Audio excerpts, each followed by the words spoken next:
An old-time rivalry is renewed tonight. The Hopkins County visitors from Sulphur Springs have been the whipping boys of the McKinney Lions for the past 50 years, but this is the first meeting since 1993 when the Wildcats knocked the Lions out of the playoffs that year. Good evening, everyone. Welcome to Ron Post Stadium here in McKinney. Brand new press facilities, and John Leidy, our brand new sideline announcer, has a lot of information about the stadium and talk about tonight's atmosphere down on the field. John? Thank you. Tonight's game is going to be about game time is a high of 98. Winds out of the east at about 5 to 10 miles per hour. Folks, if you have not been out here to the new stadium that they've built, you got a 3-tower press box and nice AstroTurf. This is the field grass that you see at Texas Stadium that the Dallas Cowboys play on. It's got the rubber pellets on the ground, but one thing that's a negative to this is it does emit heat.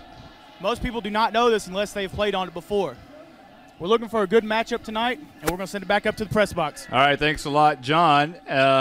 Brandon, we'll introduce you. This is your second year as the color analyst here in McKinney, doing McKinney ISD football, and a great matchup tonight, McKinney Lions. And I think the big story has to be the return of the gold helmets. I think a lot of McKinney fans love to see that tonight. Well, one reason.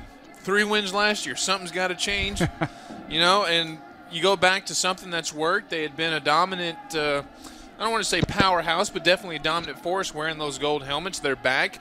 You definitely have a lot of room to improve over last year's 3-win team. This should be a team, you got a lot of guys coming back, but importantly, the quarterback position, Zane Alcorn's coming back. This is a team with some experience who went through the bumps that a losing season will go through. They watched their their baby brothers, if you will, McKinney North, go to playoffs and have success. So this should be a team with a lot of reasons to want to go out. They want to go succeed. They've got that drive to do it, and they definitely have the reason to, with McKinney North predicted to win the district. Well, if McKinney North is the baby brother of McKinney, there is a brand new infant, McKinney Boyd, who is coming on board this year. And matter of fact, they're getting started tonight. Next week will be their first game. And I think that has a lot of the. I think that's a lot of the reason that McKinney's going back to a lot of their traditions. They have to separate themselves from the new schools because obviously, when people move into this town, they think about the new schools first, and a lot of times the old high gets kind of left out. So they're going back to old traditions. The gold helmets. They have 100 years or more of winning tradition here in McKinney. Plus, they just renamed this facility Ron Post Stadium, their most successful coach in their history. Well, and if you go back and look at the research you did over the summer, they have a lot of wins. 497 to be exact in the UIL. Looking for 500 this year. It should be a lot of fun, and McKinney's going to try to start off with 498 tonight against Sulphur Springs. We'll take a timeout here on KLAK and be back with more McKinney ISD football in just a moment. Welcome back to Ron Post Stadium. Monty Walker and Brandon Helms, and we're joined by a very special guest. We promised that this morning on the morning show. We're going to talk to legendary Sulphur Springs Wildcat broadcaster and member of the Texas Radio Hall of Fame, Bill Bradford. Welcome. Yeah, legendary has a nice elderly ring to it. He has been broadcasting and been a part of Sulphur Springs Wildcat football for 60 years? Yeah, pretty close to that. Wow, you've seen a lot of games over the years, huh? I have seen a lot of games. In that time, I probably haven't missed any. I could have, but I don't think I have. That is unbelievable. Tell us, I'm just curious, have they always played at Gerald Prim Stadium? Do you remember a place before then? Or? Well, actually, it was not Gerald Prim Stadium. Gerald Prim was a banker in Sulphur Springs, and he was our stat man. He joined the team about the time, the KSST team, about the time we went on the air, and which was in 1947. And did the stats for years and years and years, and he was a bank president. And when even before he retired, they decided, hey, we'll name the stadium after him. Well, that's pretty neat. Yeah. Let's talk about you. I know that one of the things that you're most famous for is, and I think everyone in the country has probably heard this at one point, and how does it go? This is a test. This is only a test. If this were not a test, you would have emergency information from this radio station. And you pinned that. Yeah, what happened? The FCC had one, Federal Communications Commission had one that went, this is a test. If this had not been a test, you would have been told where to tune. And I resented that because I said, I'm asking broadcasters to tune to somebody else when I'm the guy they need for the information if there is an emergency. And this was during the Cold War, right. When the nuclear bomb was for real. And so I made such a noise about it that Frank Lucia, who was head of the emergency division of the FCC, said, well, if you don't like that one, you can just write another one for the state of Texas. And so I did. And then a few months later, I said, hey, you've got that for the entire nation. And he said, I stole it. I like the ring of it. This is a test. This is only a test. My friends say, this is going to look great on a tombstone. Hopefully not. Hopefully that's a long time away. Yeah. Well, we certainly appreciate you being a part of our broadcast. Every time we're around you, we like to have you on the air. And it's been a while. I know we were at Sulphur Springs years ago doing Denison games and got to talk to you. And I just want to say thanks and congratulate you for going into the Texas Radio Hall of Fame. Oh, thank you very much. By the way, let me put in a word for Ron Poe. Don Poe was our coach. Ron was here. They were, as far as I know, totally identical twins. Right. The two, not only in appearance, but in voice as well. They sounded exactly alike. I interviewed the two of them together one time, and that is an experience. Yeah, I bet. And two greater coaches you will not find anywhere than Don and Ron Poe, because they thought past the football field. They were after building character with the guys they came in contact with. And I'm so glad to see this stadium named after them. Well, I couldn't say it any better. Perfectly said. Mr. Bradford, thank you so much for being here. See you next year. All right, take Somewhere. care. All right, we're going to take a quick break. We're just about ready for football time in Texas on 97.5 KLAK. It is just about football time in Texas. Monty Walker, along with Brandon Helms at Ron Poe Stadium. We have confirmation of a coin toss, and John Leidy will talk to us about that here in just a second. But isn't it amazing just to look down here and see these gold helmets? Yeah, it's about time. It's a great, sharp color. There's something historic when you look at a uniform for gold and blue. You just don't see that anymore, and I don't know why. It's very sharp-looking uniforms. They've got a little modernized yellow stripe running up in the side of the leg, and it's really a sharp-looking uniform. They've got the yellow numerals trimmed in white, the white lettering on the back with the names. It's just a great look, a really good look. John Leidy, tell us about the coin toss. Yes, they just had the coin toss down here. Sulphur Springs has won the coin toss. They have deferred to the second half. McKinney has chose to receive, and they're going to defend the north end zone. Back up to you guys. All right, thanks a lot, John. They will defend the north end zone, meaning they will be moving right to left on the radio dial, and Sulphur Springs will be moving left to right. And let's talk about Sulphur Springs. They come in with the the lighter blue, royal blue, I guess you will, with their uniform bottoms. And they obviously have the road white tops with the blue numerals and the blue helmet with both S's on the helmet. It's very busy on the helmet, but they do have that their numbers and Sulphur Springs on the front of their chest outlined in gold. Yeah, not a sharp look. Maybe it's because I'm biased. But, it's how it always is, and I've never understood why other sports have the home whites. But the colored home look in football is always the better look, with maybe the exception of the Dallas Cowboys. But even then, I think I like the road blues for the Cowboys. So the colored look the McKinney has, we're definitely winning the style points there. So that's already a start. Yeah, absolutely. Now, they are going to do a mock coin toss. A lot of times this will happen these days. They'll go ahead and do the coin toss and have it presented so that each coach will know what's going to happen.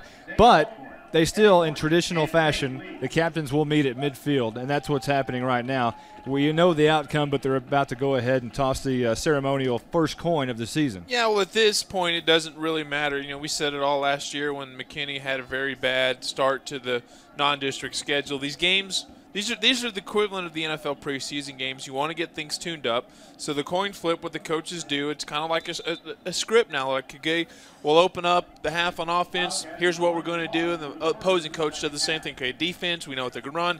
Here's our base set. Let's just go out and execute. And then you know what you have with your team. This is your first game action, so some coaches like that ability to just know what's coming and then get ready for that. Can't go without mentioning a big thank you to Germain Designs for providing our wardrobe again this year.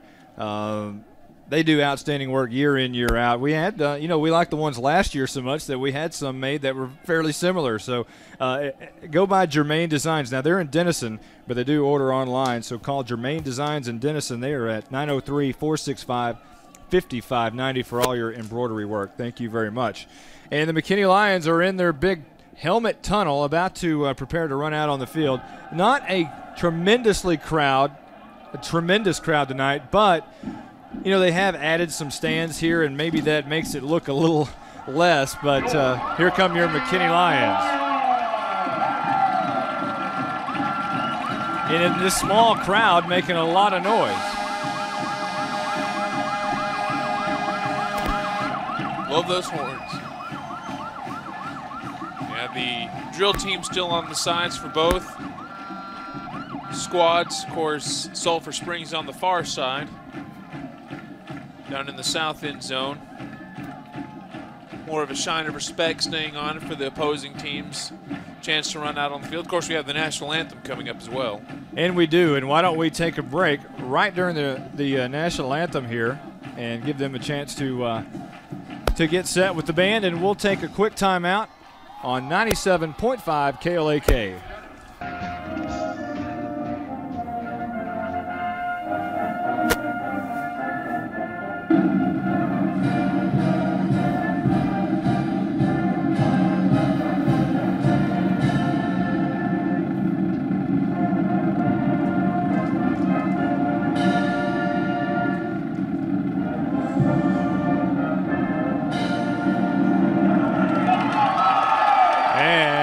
National anthem played by the McKinney Lions band, McKinney High School band. Beautiful rendition, and you get the jitters because this is a time of the season that you really wait for, and those kids down there are having the jitters. Yeah, it harkens back to our playing days, Monty. This was always the most anticipated game of the year outside of district play. You don't play your rivals here. These are all tune-up games, but it's the first one, and this is where you finally get a chance to hit somebody who's not wearing the same colors, and that means just a whole lot to these players to finally do that. Some of these guys have worked since the end of last season for this moment right here. It's a lot of fun if you're a player. It's a lot of fun if you're a fan, especially when they do fan-friendly things like go back to your favorite gold helmet, and here comes the kickoff receiving team up on the field. It's also a lot of fun when you're a broadcaster getting to at least sort of relive the Friday night feeling. We feel part of the team up here, even though, we're obviously not going to get injured or anything like that. We're also not going to get the glory well, let's hope not. Running a touchdown back or anything like that, but it's still fun to be a part of this one. We feel a kinship with these teams. We want them to win just as much as they want to win. So it's for us, this is an exciting time because we finally get it going too. Back deep to receive for McKinney is Calvin Maxwell and Eddie Morgan.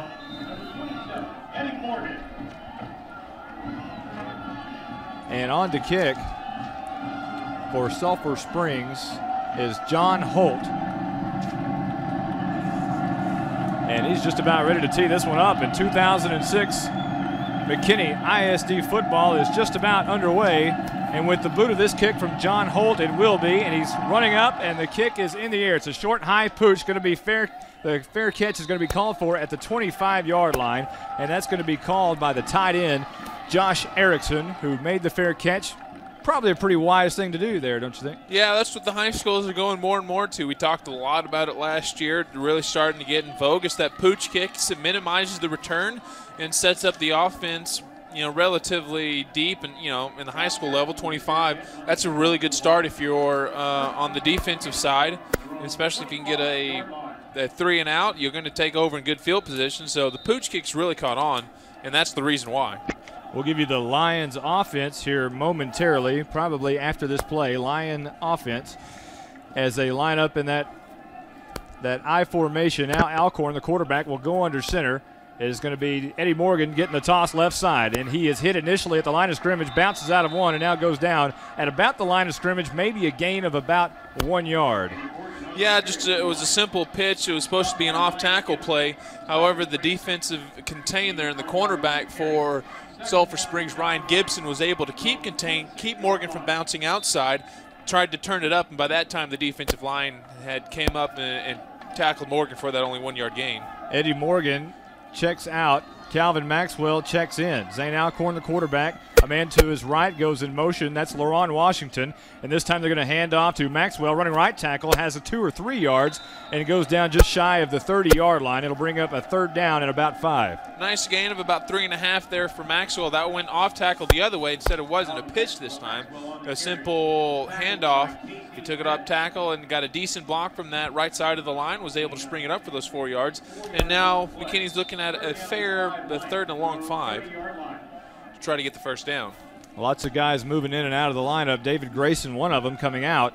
And in the backfield, in shotgun formation is Alcorn with Washington standing to his right. That's Eddie Morgan, actually gets a block. Alcorn follows him up to the 42-yard line and a first down. A great block up the middle by Eddie Morgan, sprung Alcorn just to the right side of him, and he popped through for the first down. Yeah, nice 13-yard gain there. He was in the shotgun formation with 3rd and a long 5. The defense was thinking pass, and Zane didn't even take a step back. As soon as he took it, the line was run blocking, and he was able to find the hole, spring it up, and then spun off a would-be tackler for an extra 3 or 4 yards. A nice play by the senior quarterback. We'll give you the Lion offense after this play. Shotgun formation. Alcorn rolling left. Now wants to tuck it. Has the 45.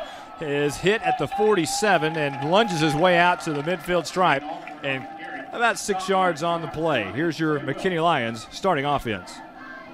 2nd down and about 4 with 10:02 left to go in the first quarter. Split out wide for McKinney is Greg Miller. It'll be I formation, handoff up the middle, and that's Calvin Maxwell bumbling his way across the 45 down to the 44-yard line in Sulphur Springs territory. And right now you got to be happy with the ground attack. It looks like McKinney's pretty much doing what they want to on the ground. Yeah, McKinney last year went to the more passing style offense, but they still stuck with what they had known for years, and that's been a running game. And when that's what you know and that's what you do best, that's what you pretty much have to do. And McKinney, they're a ground game team, and you can see why. They've already got over 30 yards already. Miller split out wide right, Alcorn under center. 2 men in the backfield. Maxwell gets the handoff, running right tackle, met at the line of scrimmage, but somehow lunges his way forward and crosses the 40. Well, they're going to say he's just shy of the 40 at the 41-yard line. That's going to be 2nd and about 5 with 9:17 left on the first quarter clock, no score. Yeah, Sulphur Springs linebacker Casey Smith came up, tried to make the play, and he would have stopped Maxwell for only about a yard gain, but Maxwell lowered his shoulder and was able to knock a linebacker over, and you got to like that when your halfback's doing that. David Grayson checks out, and Daniel Brass checks in. Man wide to the left, 2-man wide to the right. Shotgun formation for Alcorn. It's going to be Eddie Morgan to his right, turns back around, gets the ball, runs the counter trap to the left side, crosses 35-30. Look out, 25-20, 15-10, down the sidelines, bumped out of bounds, and going to be just shy of the pylon as he goes out at the 4-yard line. Yeah, Monty, that play worked out very well because it was a draw. What you want to do as an offensive tackle, let the 2 ends go behind you, because your quarterback's not going to have the ball that long. That gets them out of the picture. They were completely useless on that play in terms of defense right from the get-go. Eddie Morgan was able to find the hole because the defenders were behind him. And that's why that play worked so well. And then he made a nice little move, got a great block on the outside there when David Grayson was able to hold his block and allow Morgan to get down inside the 5-yard line. 1st and 10 on the 38-yard run from Eddie Morgan.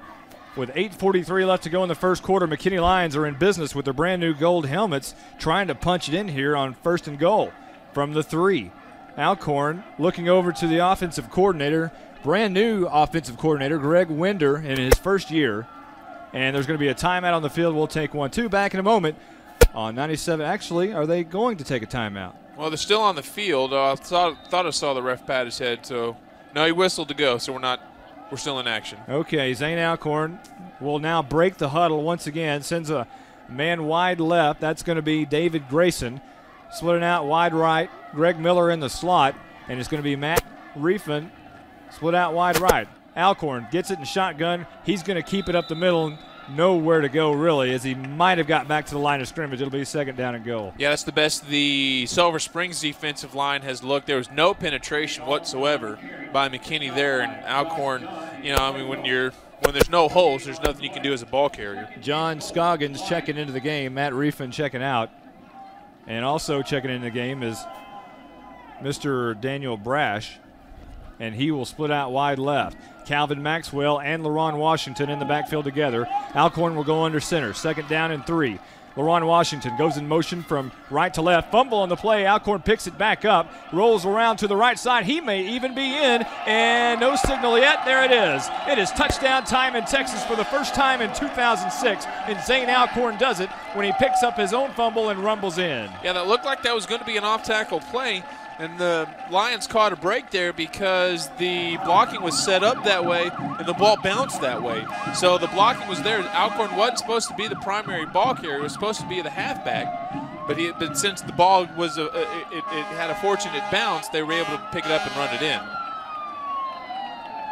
6-0, McKinney on top. The extra point was no good. So with 7:59 left to go in the first quarter, we'll take a timeout. McKinney on the board first. 6-0 on 97.5 KLAK. Welcome back to Ron Post Stadium. Monty Walker along with Brandon Helms. 7:59 left to go in the first quarter.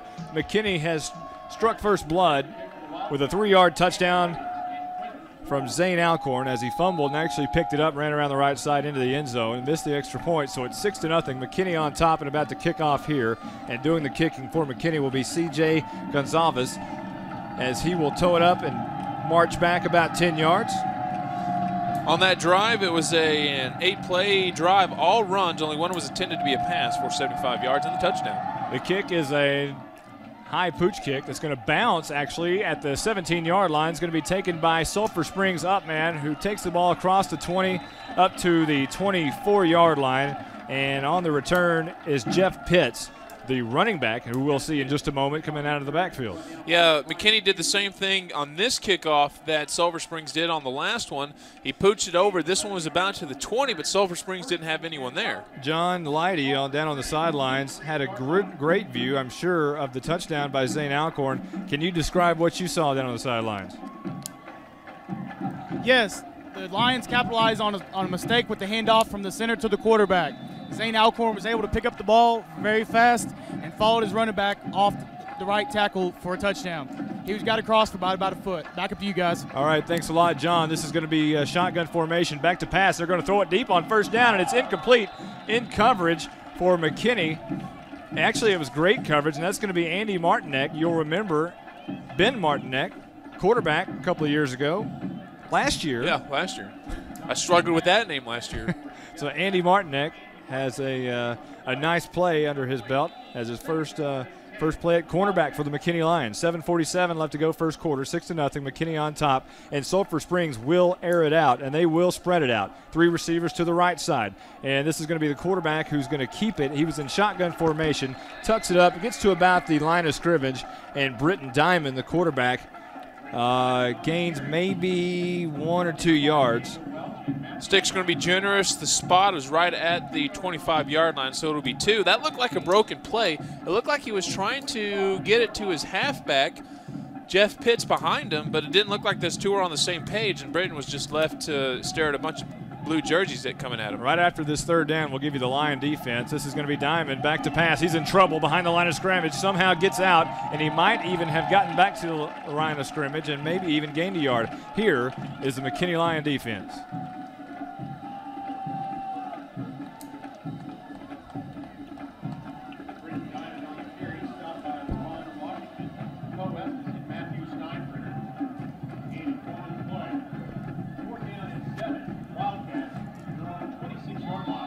Maxwell cornerback, 80 Morgan, free safety.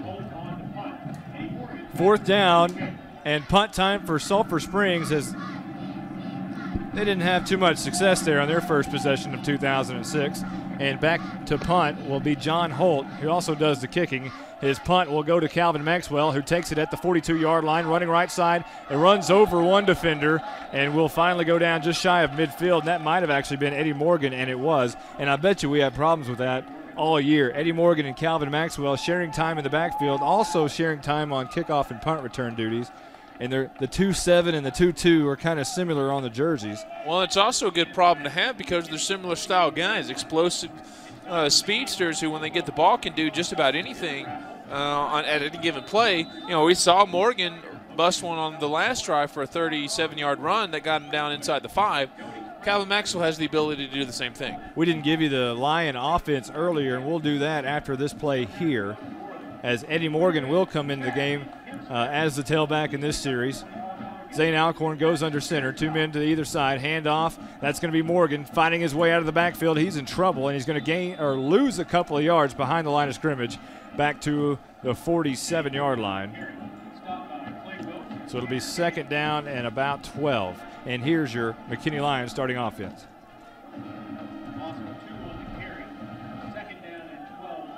Center. Joe Ariola, right guard. Colin Barr, right tackle. Josh Erickson, tight end. Jamie Brush, receiver. Greg Miller, receiver.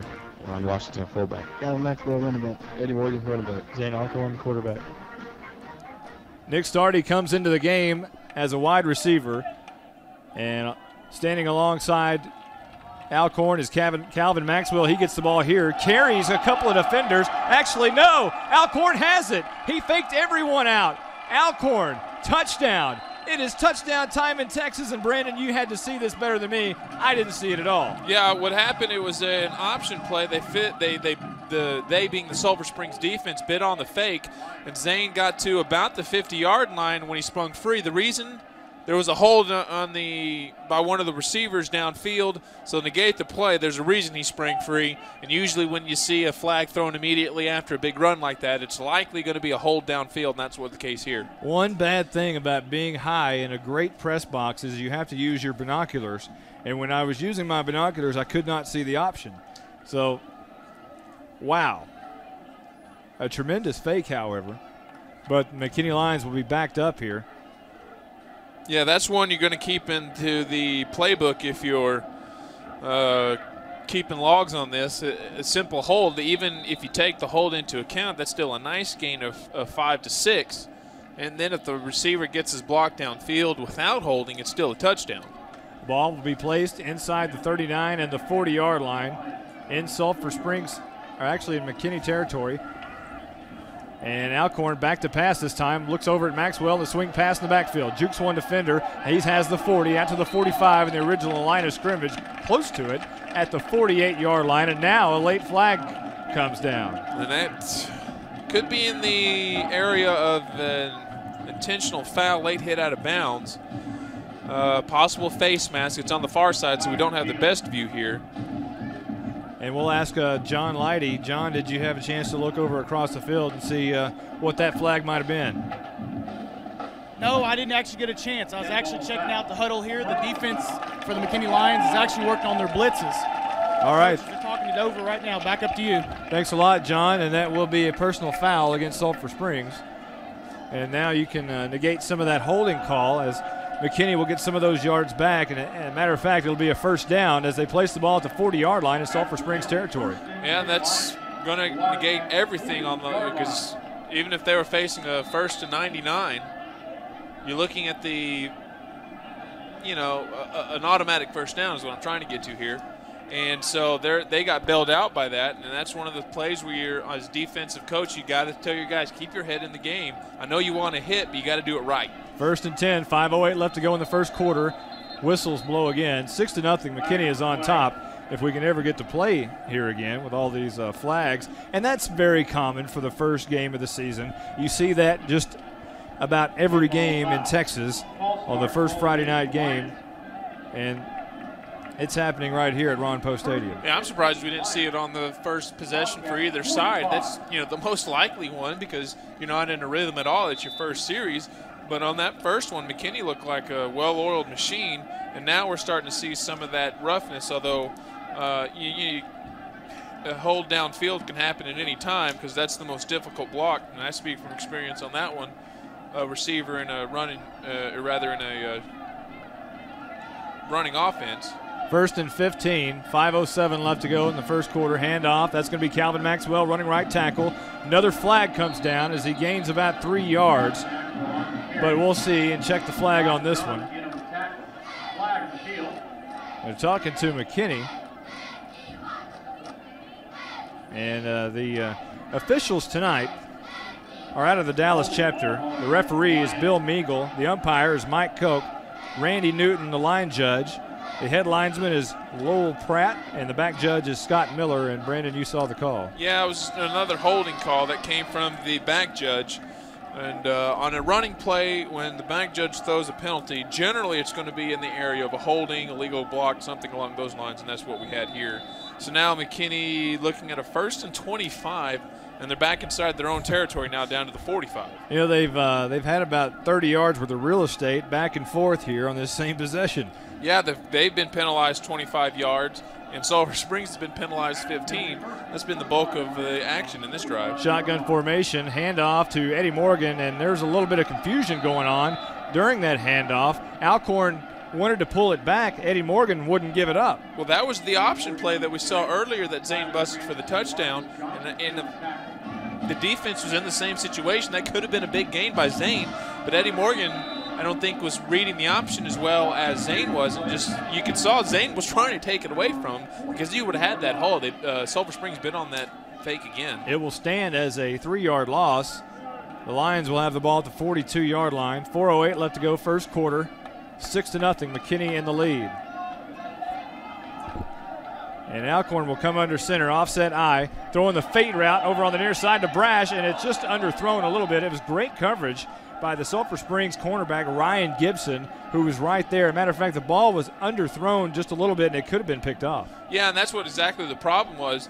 Both the defender and receiver fell down, but that was in the neighborhood of the incidental contact that you'll see. Both were going for the ball. Their feet got tangled up. And you notice no one on the McKinney sideline was getting too excited about that. It was an underthrown ball, and they probably got lucky there. And now here's where the real problem is. You're facing a 3rd and 28. One receiver will come to the near side. That's David Grayson. 3 receivers out far right, including Greg Miller, 1 man in the backfield. Alcorn wants to throw right side. Now he comes back left. The screen play, Eddie Morgan, and Sulphur Springs sniffs that one right out, as there will be actually a yard loss on the play, and they had that one pegged. Yeah, Rashard Hall, a sophomore linebacker, read that beautifully. They set up the screen pass, and they had 3 linemen out, but somehow he was able to squeak through 2 of them. I'm not sure if it was miscommunication on the lineman's fault or if Rashard Hall just was able to get so far down there that no one saw it coming. Rarely do you see the screen pass get stopped for no gain. If they would have blocked Hall, that would have been, I'm not going to say a first down, but it would have been a bigger gain. Zane Alcorn will do the punting. Low snap. He's going to get it away, however. Punts it away from the punt returner, and it's going to take a great roll all the way inside the 15, down to the 13-yard line, and Sulphur Springs is buried deep in their own territory with 3:03 left to go in the first quarter. McKinney on top, 6-0. 44-yard punt there from Zane Alcorn, and that was done well. He kicked it in the vicinity of a streaker there, so there's no way a returner is going to field that one because he's just going to get plowed immediately. And meanwhile, when it hit the ground, the streaker was 2 yards behind it, and it started rolling at the same pace as the streaker. That was a well-executed punt from their special teams, and more specifically from Zane Alcorn himself. No huddle offense from the Sulphur Springs Wildcats. Shotgun formation, 2 receivers to either side. Diamond wants to throw near side and does. It's right there. It's Calvin Maxwell to make the stop after a minimal gain of about 3 yards. They're going to spot the ball right at the 13-yard line. So actually, I take that back. That's at the 19-yard line. So a 6-yard gain. It didn't look that far, but maybe that's what the spread offense is to do there. Yeah, that's exactly how they work, because you have to spread your defense out while doing it. And so it's not in that traditional tight package. Ball at the 19-yard line, 2nd down and 4. Shotgun, handoff this time, and that's going to be the running back, Jeff Pitts, and he's nailed right at the line of scrimmage and just move him right on back. Couldn't see who it was for McKinney, but one of them laid a stiff shoulder on Pitts there. And when you can get a linebacker tackling like that, you'll take that any day. That was a big hit. I believe that was Co Estes, maybe even Josh Lane over there on that front four. You know, McKinney has had a great front four for several years now, and a lot of them have graduated, and some of these kids are trying to step up and fill those big shoes. Shotgun formation, 2 receivers either side. Diamond, the quarterback, gets it, looks right side, throws a quick out, and once again, Calvin Maxwell is right there to make the stop, but on the catch is Tyler Rhodes, and that's his second and 3 plays, and that'll be good enough for a first down. So 1st and 10 as Sulphur Springs connects here. And the ball will be placed at the 27-yard line. Yeah, the second consecutive 6-yard catch there, basically on the same pattern. It was a simple streak and stop where he turned around and the ball's already in the air. Those are very hard to defend. You have to be in the perfect position. And Kevin Maxwell was only in the tackling position. Hand off Jeff Pitts. Nubb's going to fake it, and Diamond throws the swing pass out to the right side. It's caught, and a big gainer for Sulphur Springs. Going to be another first down, and on the catch for Sulphur Springs is Jeff Beck. Believe it or not, Jeff Beck makes the catch for Sulphur Springs. And, you know, they have quite a few of the musicians on this team, I was noticing. They have Jeff Beck, and they also have James Taylor. They're quite a musical young football team. 1:25 left to go in the first quarter. McKinney on top, 6-0. Diamond, the quarterback, shotgun formation, trips this time to the left side. They're going to throw the swing pass out over there, and it's caught, another big gainer out to the midfield stripe, and that is once again Tyler Rhodes who makes the catch, and so far his 3rd catch, and I'm going to think he has to be at least over 30 yards at this point. Actually, that one's going to put him around 20. They're only going to give him 9 on the play, so that's his 21st yard. And that's good enough for a first down as it moves them on out to the 50-yard line. Make it 22nd. Britton Diamond now on this drive has completed 4 out of 5 attempts, and he's now up to 34 yards. In fact, all but 2 yards on this drive have been gained through the air. First down and 10. Sulphur Springs moving left to right on the radio dial. High snap. Diamond's going to tuck it. Run it up the middle. He's got a good gain so far. Eddie Morgan stops him, and then the rest of the gold helmets show up. So a gain of about 7 on first down will bring up 2nd down and 3, and we're getting near the end of the first quarter. 1:05 and rolling here. 6-0, McKinney on top. They're going to get forward progress up to the 43 on their second drive. Of course, this is the biggest penetration that Sulphur Springs has had. And now with that run, it's been on a mix of pass and run that have gained them some good yards. Inside McKinney territory, Sulphur Springs going left to right. Diamond shotgun is going to hand off this time. That's Hill running up the middle. Actually, not Hill. That's Jeff Pitts, and he's going to be close to another first down. And I think they're giving enough room to go ahead and move the sticks, and they're going to. 35 seconds and a new first down for Sulphur Springs. Yeah, nice 4-yard gain there. They're doing it up the middle on these last 2 runs. First was a snap back to the quarterback in the shotgun formation, and that was a designed run play. And this one, of course, a handoff up to Pitts through the middle, and it's got him a consecutive first downs. Shotgun. Diamond looking left side now, throws it down about 10 yards deep. It's caught, and once again, Rhodes on the catch, another first down. Tyler Rhodes just absolutely picking apart McKinney right now. And on the stop on that far side is going to be Daniel Brash, the linebacker. Nice 20-yard gain there for Sulphur Springs. And if I remember correctly, the passing game was a weakness of McKinney last year. Boy, it's starting to bite him here on this drive. Got to keep an eye on Tyler Rhodes. He's got 4 of the 5 receptions so far for Sulphur. The cornerbacks have graduated. No Ryan Packard and no Darian Royal. It is Martinek and Calvin Maxwell at the corners this year. And another high snap. Diamond brings it down, drops back, sets up the screen. That's going to be Pitts. Once again, rolling left, right side, moving back in, and he's going to be stopped at the 3-yard line. And Sulphur Springs is knocking on the door with 10 seconds left to go here in the first quarter. Yeah, it's a good indicator that there's a screen pass being set up when 3 blue jerseys get through right away. Again, that's what they're designed to. Let them get penetration. The offensive line sets up a block, and that went from the 19 down to the 4. You don't have to be a math major to realize that's a good 15-yard gain and puts you inside the 5, first and goal. Well, that's the end of the first quarter as the clock just expired. Sulphur Springs knocking on the door, but down right here, 6-0. McKinney Lions football will continue in a moment on 97.5 KLAK. Welcome back to Ron Poe Stadium. Monty Walker along with Brandon Helms and John Leidy down on the sidelines. Sulphur Springs with a brand new second quarter clock trying to punch it in right here.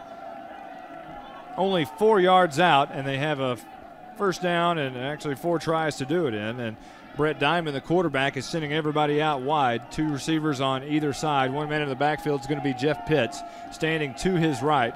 No huddle offense as usual for the Wildcats of Sulphur Springs. Waiting on the official signal.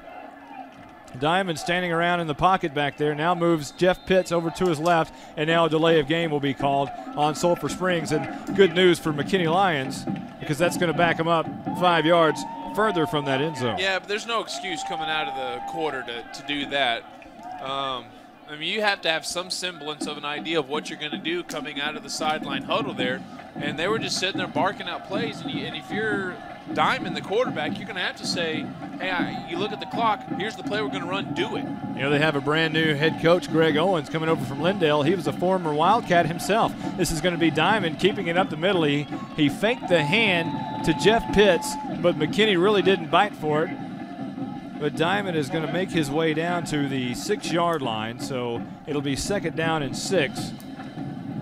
With 11:43 left to go in the second quarter clock, McKinney up 6-0. Yeah, it's rare that play is going to work, a fake to the running back going to one of the sidelines with the quarterback going up the middle. The reason being the linebacker's reading the quarterback, the defensive tackles aren't going anywhere. Diamond, the quarterback, shotgun formation, 2 receivers either side. Jeff Pitts standing to his left, barking signals, looking right now. Lifts his right leg up. He's going to fake the hand, throws it in the end zone, and it's intercepted by Calvin Maxwell. And Maxwell's going to down it in the end zone. Well, I'm not sure what that was supposed to be. He threw it directly at Maxwell. He was trying to throw it out to the right side on the quick end, but he and the receiver were mixed up a little bit. Maxwell was right there to grab it, and John Leidy probably had the best look at it. And John, tell us what you saw. Monty, like you said earlier, the Sulphur Springs offense looks a little confused right now. Coming out of the quarter, there's a delay of game. On that right there, there's miscommunication between the quarterback and the wide receiver. The wide receiver ran the wrong route on that play. Back up to y'all. All right, thanks a lot, John. And, you know, maybe this is a new system. They have a brand new coach, like we said, Greg Owens, a former Wildcat. He was a linebacker. He didn't play quarterback, so maybe there's some offensive miscues going on over there. Alcorn under center. McKinney's in a hurry to get back out. They do. Eddie Morgan, big hole, 25-30. Look out, 35-40. Eddie Morgan to the 50. 45-40. Caught from behind and drugged down at the 30-yard line. 50 yards. 51 if you want to get technical on. That was a simple play where Zane Alcorn took the snap, gave it off to Morgan on the right side. He took off right tackle. Meanwhile, Alcorn tried to keep a fake going, and he took off on the left side, and that's why you saw the safety in the secondary so late to get to Morgan, because he bit on the fake by Zane Alcorn. And that's one of the things that Zane can bring to the table by being a pretty good runner. The defense tries to key on him some of the times, as you saw when he took a touchdown in after a penalty. 1st and 10, Alcorn, handoff. Eddie Morgan once again. Now Alcorn keeps it. He has it, and he rolls around the left side and scoots his way out to the 25-yard line, a gain of about 4 yards. 10:36 left to go in the second quarter. McKinney on top, 6-0. They're looking for more here in Sulphur Springs territory. Yeah, that was the exact same play, but this time Zane kept it. One thing I'm noticing, this Sulphur Springs defense is not tackling very well at all. Zane should have been tackled behind the line of scrimmage on that play. He was able to break a couple of tackles, and then while he does, he gets a 4-yard gain, which is a pretty good one on first down. Well, and this is one of those offenses that's really hard to manage as far as to keep up with, especially for a defense. It's hard for us to keep up with it. There's so many options on it. And here's Alcorn. He's going to drop back and pass this time under trouble and can't escape it. He's going to be brought down behind the line of scrimmage. And on the stop for Sulphur Springs was Roderick Evans coming up from his nose guard position. Yeah, he didn't have any time in the pocket on that one. He was looking back to pass, and by the time he even got to his first read, there was white in his face. He tried to tuck it up, and to his credit, he could have lost a lot more than just that 4. And with the 4-yard loss, takes them right back to 3rd and 10. Early scores to pass along. We'll try to get to some of them. Looks like South Lake Carroll over Richland 48-0. Garland down to Lakeview 6-0. There's a timeout on the field. We'll take one too. Back in a moment on 97.5 KLAK. Welcome back to Ron Post Stadium. Shotgun formation. Alcorn rolling right, throwing it down the field. The home run ball is going to be overthrown and incomplete. The crowd wants a flag on pass interference, but the ball was intended for Matt Reefin, and they will get the flag. Yeah, the back judge watching that the whole way. As soon as the receiver fell to the ground, out came the flag. So now they got to figure out if it was an uncatchable ball or not. Oh, it's going to be against McKinney. A holding against McKinney and a 2 separate flags. Holding against Sulphur Springs. So offsetting penalties will bring up 4th down. Well, they'll replay the down, actually. It'll be 3rd down and 10. Yeah, it's a break for McKinney because their kicking situation's not the best at the high school level. This would be about a 47-yarder, well out of the range. But you get a chance, another crack at it. Most likely this is 2-down territory for McKinney. It's too close to punt, too far for a field goal. Nick Stardy comes in, will go wide left. David Grayson checks out. Calvin Maxwell in the slot. And Alcorn rolling right side, looking over that way and has his man. It's caught down the sideline. Greg Miller inside the 10, enough for the first down at about the 8-yard line. A nice catch and throw from Alcorn to Greg Miller, and that'll be 1st and goal from the 8 with 9:17 left to go on the second quarter. Nice 21-yard completion there. That was a simple out pattern by the tight end. David Grayson will check back in and go split out wide left. Greg Miller will come over to the right side. Everybody else in tight. Double tight set, power I. This is Eddie Morgan rolling his way, bumbling and rumbling to the end zone. It is touchdown time in Texas, an 8-yard touchdown for Eddie Morgan. The power back is showing it right there, and it's 12-0, McKinney on top. Yeah, Eddie Morgan using his power. He had 2 defenders on him by the time he hit the 5-yard line, but he was rolling, even spinning a little bit, and was able to get enough power. He was still on his feet by the time he hit into the end zone. And only then after were they able to bring him to the ground, which is, well, of course, well after the fact. Now, what do you go for 2 here? You're down. You're up 12-0. Do you try to go ahead and go for 2? Or you want to go ahead and kick it? Daniel Brash will check in. Yeah, it's too early in my opinion, but it looks like they're going to go for it. Yep, they're going to go for it here. Try to get those 2 points back. 9:12 left to go in the second quarter. McKinney on top, 12-0, trying to go for 2 here. Alcorn rolls right. He's going to keep it moving inside. He might have even fumbled the ball, but he will not get in, that's for certain, and it is 12-0, McKinney on top. We'll take a timeout, be back in a moment with more McKinney ISD football on 97.5 KLAK. Welcome back to Ron Post Stadium. Monty Walker along with Brandon Helms. Let's check down with John Leidy real quick, give us an update.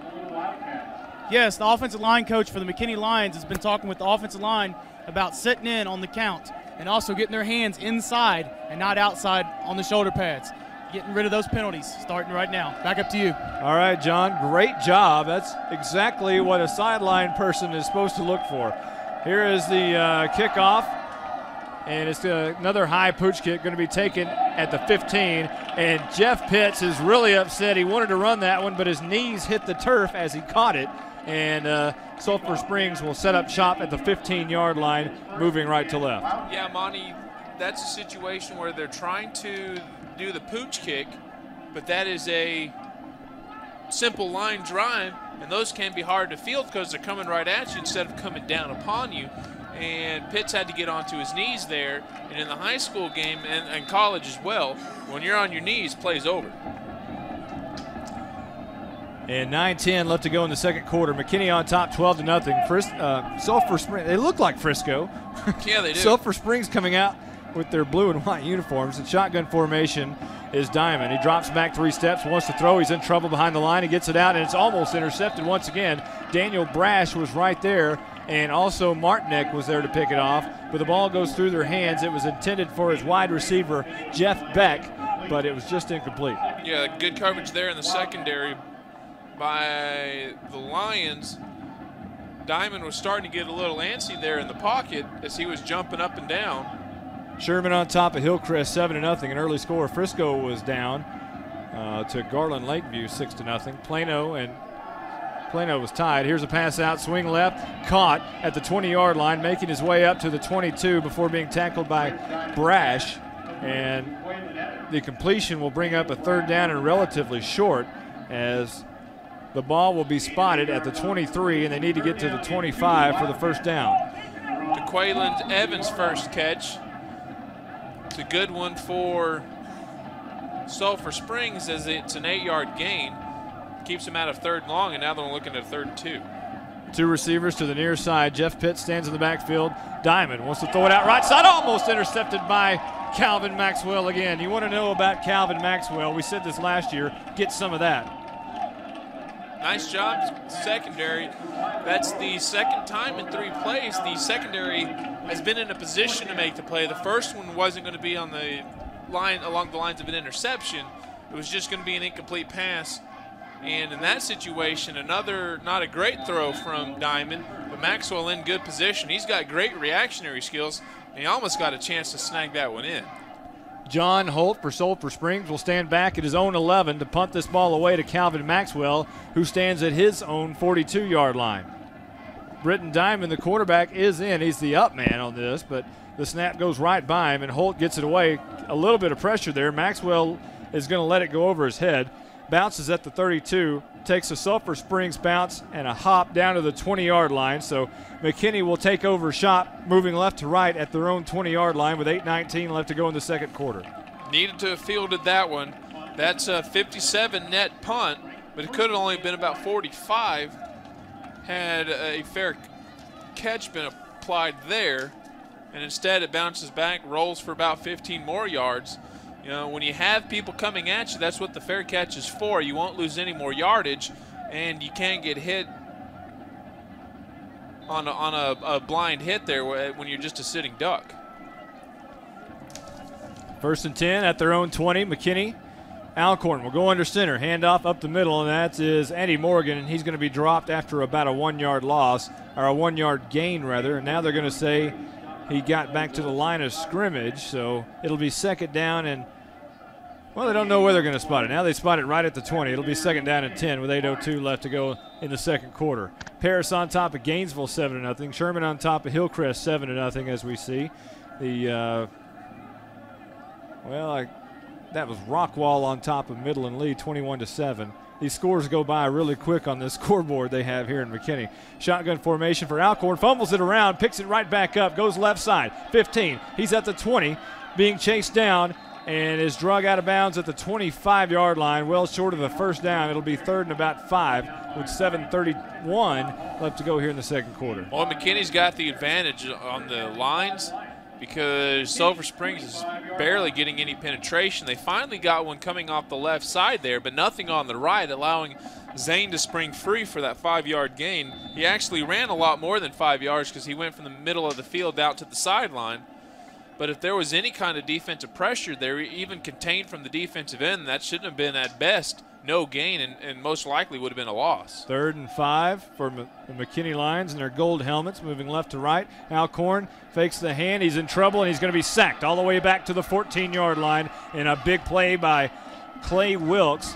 The Sulphur Springs outside linebacker comes on a blitz and just plasters Alcorn in the backfield. Yeah, the 2nd sack recorded today, and that's came on a blitz because the coaches are realizing they're getting no pressure there.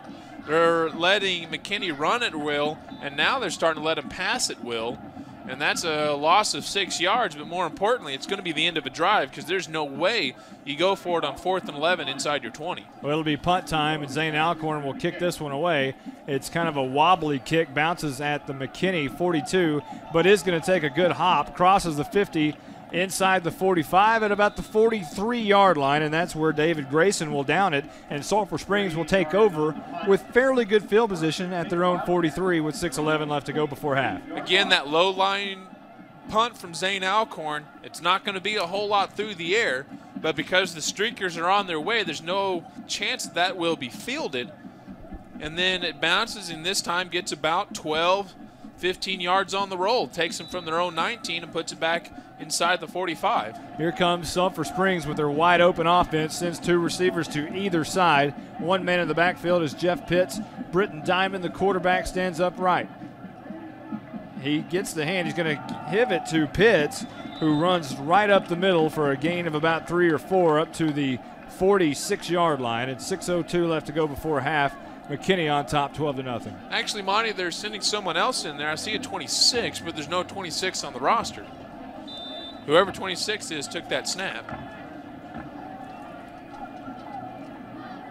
And this is going to be a new quarterback into the game, throwing the home run ball all the way down the field right at Maxwell.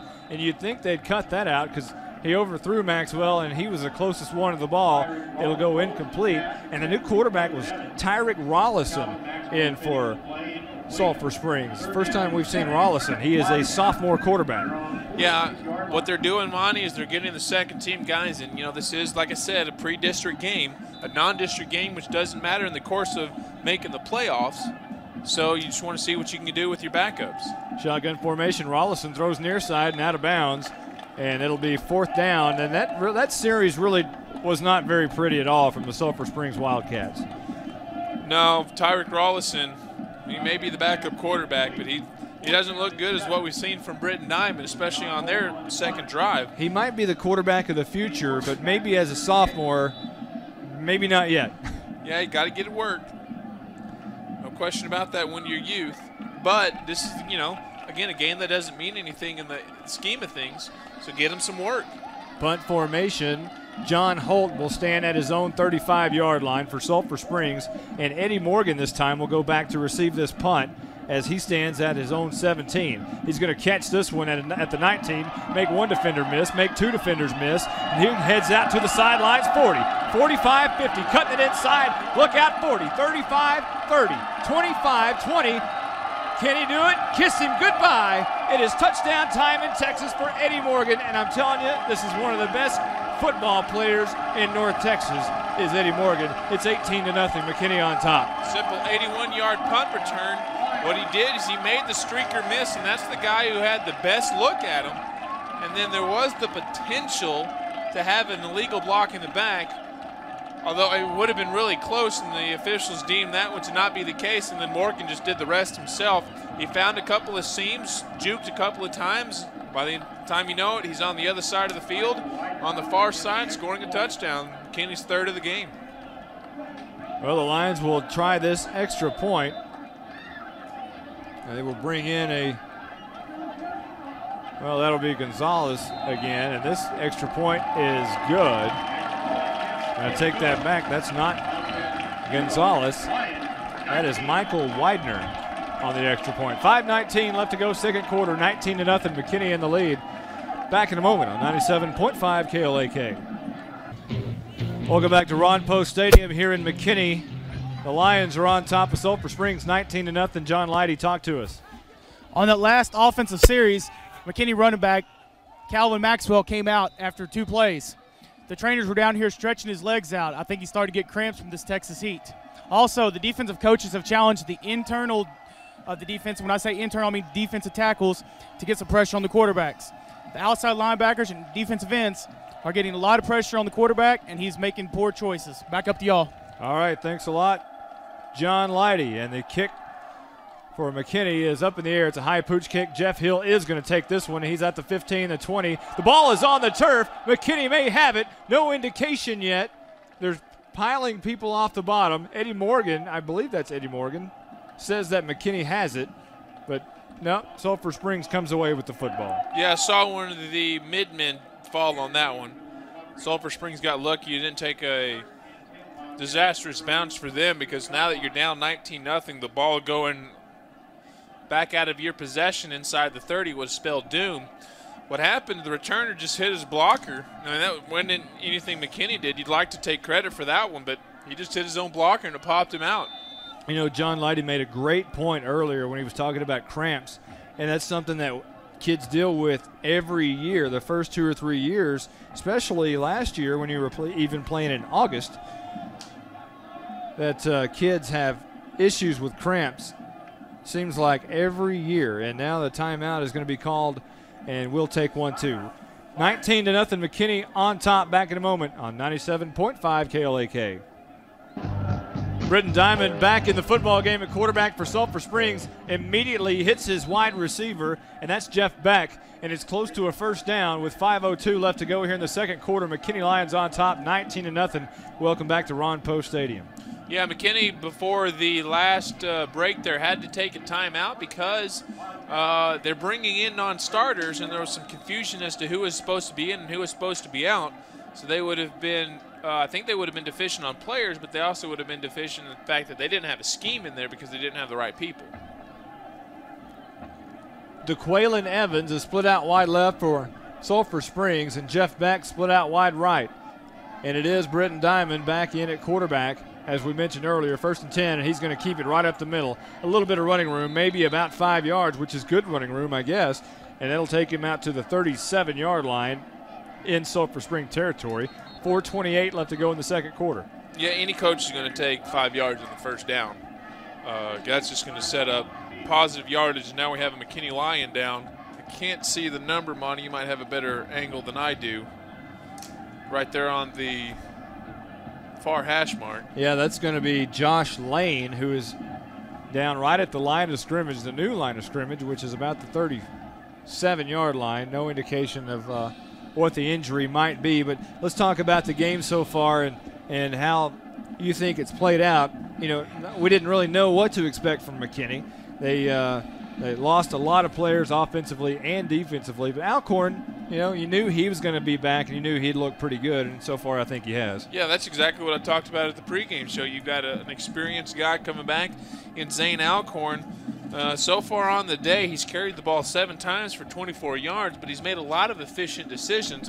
Passing, he's 3 for 4, 31 yards. He's gotten the offense inside the 5-yard line twice. He's been able to score once on his own, and then, of course, Eddie Morgan on the last drive was able to score. And then Eddie Morgan also doing it again on a punt return. Yeah, I think the story of the game so far is Eddie Morgan. Yeah, he's just as much as Zane Alcorn. He's got the better numbers, while Zane's made some good decisions. Eddie Morgan himself carried the ball 6 times. Get ready for this, Marty. 92 yards already, wow, and an 81-yard punt return for a TD. Wow. 4:24 left to go here in the second quarter. 19-0. McKinney on top. Sulphur Springs has the ball. 2nd and 5 from their own 37. Diamond back to pass. Thrown across the middle, incomplete. Trying to hit Jeff Beck across the middle, and he can't do it. It'll be 3rd down and 5. As John alluded to in one of his earlier reports, that was a pressure up the middle from the defensive tackles, what he said the coaches challenged them to do. They did it there on that play, forcing a poor pass from Diamond, and would be wide and short of the intended receiver. Incomplete. Now it's a 3rd and 5 situation. 3 men to the left side, 1 to the right for Diamond, who shotgun formation, rolls right side, doesn't get a block, is hit in the backfield, and somehow the ball crosses 2 McKinney Lions and almost caught by a Sulphur Springs wideout, DeQuaylen Evans, but it is dropped out of bounds. Well, it looked like from my vantage point that it bounced off a helmet of one of the McKinney defenders. A poor decision there by Diamond to jump as he was throwing, because he was also in the process of getting hit, and you've got no stability, and you have to depend almost completely on your arm, which is a bad decision. We saw there was well short. It bounced off the McKinney defender, had a chance to be incomplete, but it was probably too far out of bounds for that to actually become reality. Punt time for Sulphur Springs as John Holt boots this one away to Calvin Maxwell, who's going to let it bounce at the 18. Comes back in a McKinney bounce to the 24, and that's where Sulphur Springs will down it as Chris Thompson jumps on the football for Sulphur Springs, and exactly 4 minutes to go before the halftime. Close to a 40-yard kick there. What could have been more if it had a better bounce for Sulphur Springs. A nice high kick. Nothing really that Maxwell could do there. as it was just hanging in the air.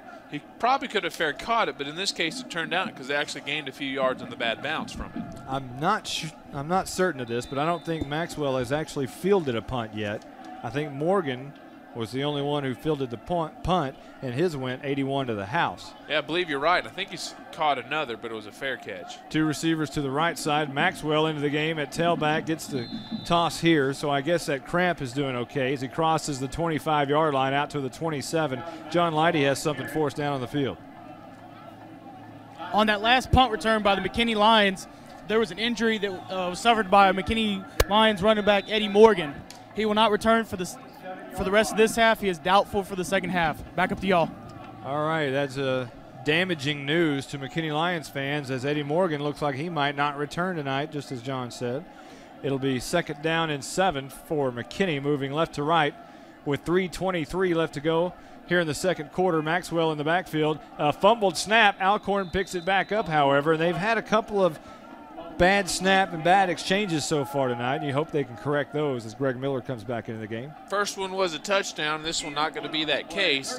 Didn't take as beneficial a bounce. However, at least didn't go far enough away from Maxwell that he couldn't pick it up, or rather Alcorn that he couldn't pick it up, and eventually be a turnover. Going back, though, probably Eddie Morgan injury is probably just a precautionary thing. He looks fine there on the sideline. You don't want to have him hurt in the first game of the non-district schedule, so you just precautionary. You've seen what you needed to see from him, and you give Maxwell a chance. This is going to be Alcorn, and he's going to be in trouble, caught behind the line of scrimmage, and they're going to give him forward progress out to the 25, but that's still a loss of 3 yards. So it'll be punt time for the McKinney Lions with 2:26 left to go before the half, up 19-0. Not a good possession there for Alcorn. The fumble snap, of course, that could be on anyone. But if you look at his last few possessions, the last 3 have lost him yards. He was up to 30 at one point. Now he's down to 20 yards on 8 carries. It looks like there's a timeout on the field, Monty.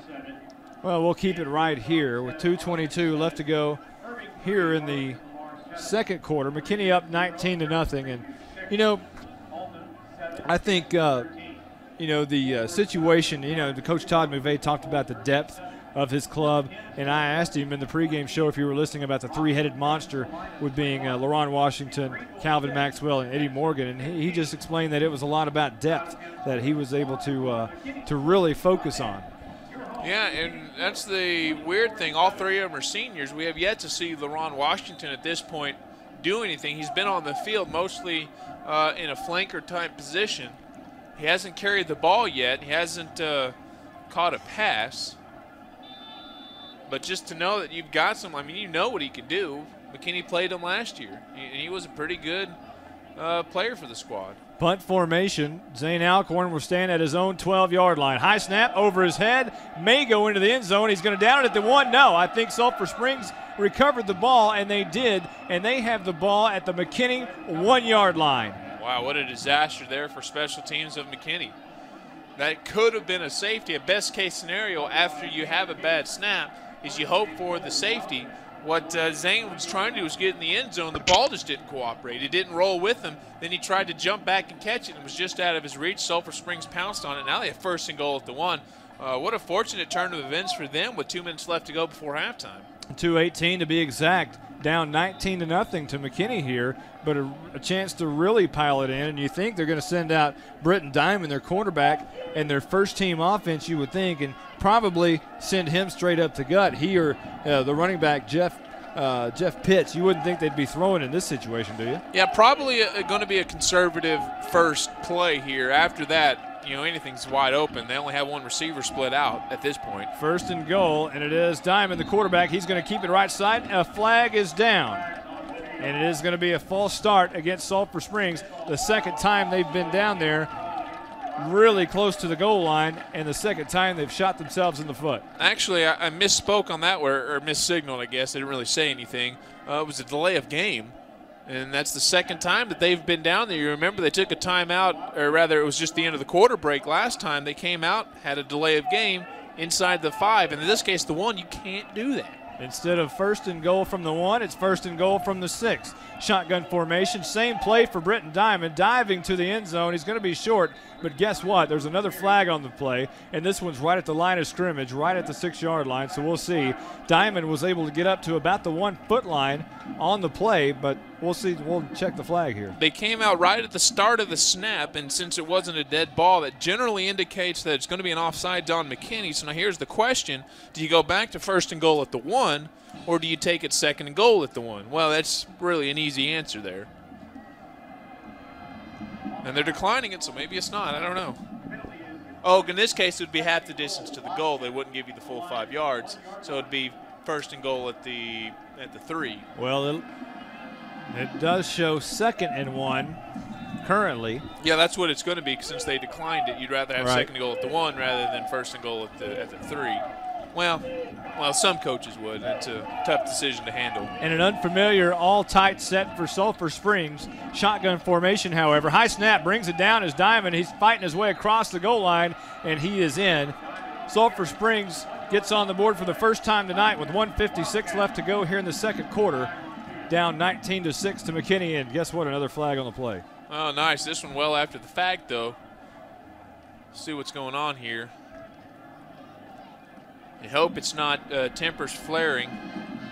I didn't see the flag go way up in the air, and that's usually the indication for the personal foul. Well, Blake Lee held his hands out like, what's going on? Maybe indicating it's against them. We'll check down here in a moment with John Leidy and see if he has any information on that.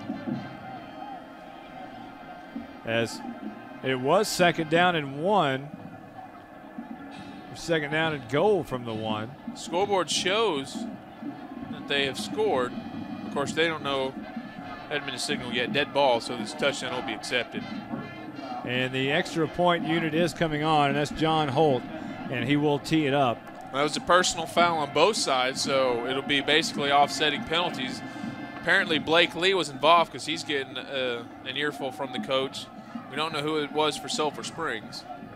Holt's kick will be a line drive kick and good. 19-7, McKinney in the lead, but Sulphur Springs just fought back with a touchdown. 1:56 left to go, second quarter. Back in a moment on 97.5 KLAK. Welcome back to Ron Post Stadium. Monty Walker along with Brandon Helms and John Leidy. And with the penalty against McKinney, the personal foul, apparently not one against Sulphur Springs, as Sulphur Springs will tee it up at the 45-yard line in McKinney territory. So this should be terrible field position for McKinney. Unless I misread one of the official signal, I thought he pointed that it was personal foul on both sides. We're going to have to get on to John Leidy because Eddie Morgan is standing at the goal line, and he is into the game, and he will catch this one, and he will drop it. He'll pick it up and run. And he makes his way out to the 15, look out, 20, and down right there. Almost a tremendous return. He was tackled by his counterpart, Jeff Pitts, but Eddie Morgan caught the ball for a moment in the end zone. It bounced right off his chest to the ground. He picked it up, had to run out of the end zone at that point, and did, but made his way out to the 20. Well, he picked it up in the end zone, by which case a normal guy would kneel it. But how do you tell a guy like Eddie Morgan, hey, kneel it, when he has the chance to break it? In fact, he got a yard better in field position. I mean, how do you tell a guy like that? Most likely, the best case scenario is just to kneel it, take it out at the 20. But this is not an average guy here. Two receivers for McKinney, one on either side. Alcorn's going to toss right side, and that's Eddie Morgan once again trying to find the near corner. Passes the 25 out to the 27-yard line. About a 6-yard gain for Eddie Morgan as he piles over the 100-yard mark for the night. Well, I guess he's back into the game. Second down and about 3 for the first down. That carry puts him 1 yard short of 100 for the half. Greg Miller will go wide out left. Alcorn under center will toss left side. That's Calvin Maxwell. He cuts it inside. He's got the first down, and he's down at the 33-yard line. 1:11 left to go in the second quarter. McKinney on top, 19-7. Nice 4-yard run there for Maxwell. Just a simple sweep to the left side. Blocking was nice. He was able to get the first down in that situation. That's all you want to. Looks like they're content to run out the clock, though. They seem to be hustling to the line now with 3 receivers. Yeah, 3 receivers to the right side. Alcorn shotgun formation. He wants to look left now, looks right, rolls right, throws it down the field, overshoots his man Greg Miller at the 45-yard line in Sulphur Springs territory. It was pretty good coverage, but the ball was just way off. Well, it actually, I think that could have been a mistake from Kalen Page, as he took a step up when he should have taken a step back. He might have been able to intercept that, but when he took a step up, that let the receiver get behind him, and if for any reason he makes that reception, that's over. Well, the play is over because it's going to be a touchdown. 55 seconds left on the second quarter clock. McKinney on top, 19-7. It'll be second down and 10. And they will send out the same formation. 3 receivers to the right side. Calvin Maxwell in the slot. He might have moved a little early. Alcorn rolls out, throws it to Maxwell, in and out of his hands, up in the air, but it falls incomplete. An opportunity for Sulphur Springs to pick off the ball. As a matter of fact, right there was Darnell Franklin, but he couldn't get to it fast enough, and it fell incomplete. It'll be 3rd and 10. Yeah, simple tip drill. No more, no less. It didn't spend a lot of time in the air. Much to the fortunate break there for McKinney. Sulphur Springs, they're looking for something right now. They have a little bit of moat. They just scored the last touchdown. You intercepted there at the 50-yard line. You probably at least get a 5-yard return out of that, probably more.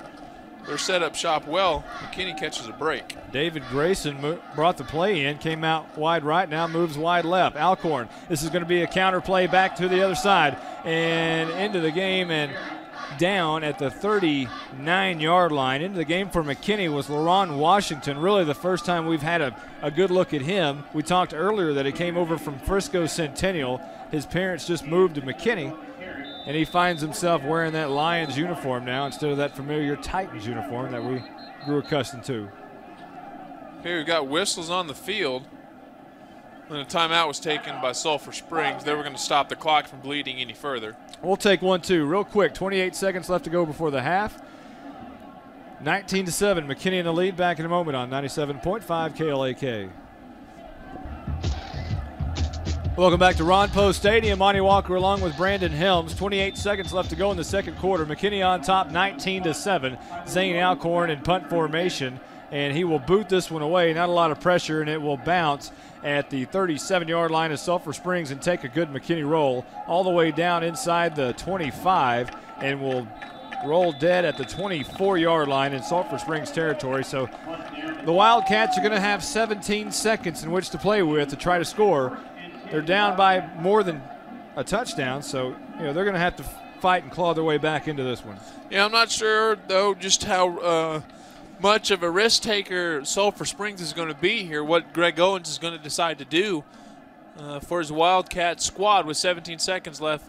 Most often it's going to be a knee, go in the locker room, lick your wounds, but it's a passing offense you have here, and you're down by 12 points. I've seen. I would think you've got to take your shot here. Sure, but a lot of times coaches, they're going to receive the second half kickoff. So that plays into the decision. I think you've got to take your shot on first and second down. Well, at least first down for sure. And if nothing goes right there, then I think you got to come back and pretty much try to kill that clock. And they will bring in Britton Diamond, the quarterback, their junior quarterback, 6'1", 190 pounds, as the Wildcats send 2 receivers to either side, 1 man in the backfield, Sulphur Springs, and Diamond back to pass, looking over to the left side. And he makes the catch, and there's a late hit on LaRon Washington, who actually tackled the receiver, John Young, out of bounds. Young made the catch, turned around, he was out of bounds, and LaRon Washington just hit him. Yeah, just not a smart play. He may have even got contact within the field of play, though it would have been close if that's the case. However, it's clearly he was going out of bounds. No question about that. John Lighty was Johnny on the spot right there. You got a good look at it. Talk to us about it. Yes, sir. The Sulphur Springs wide receiver was clearly out of bounds by about a good 3 feet. Just kind of was a headbanger there. Back up to y'all. All right, and it will be a 15-yard penalty, which, there's still 12 seconds left to go before the half. So an offense like this that can stretch the field, this is a prime opportunity for them to get some points on the board right here before the half. Yeah, that's a big penalty. Britton Diamond will stand in shotgun formation, drops back, wants to throw it down the field, fires it, and it's incomplete. He was looking for Jeff Beck. It was great coverage by the linebacker Daniel Welch. Yeah, he almost got in trouble there. The ball went behind him, yet he still was continuing with the tackle, though they're going to say that was with the continuation of the play.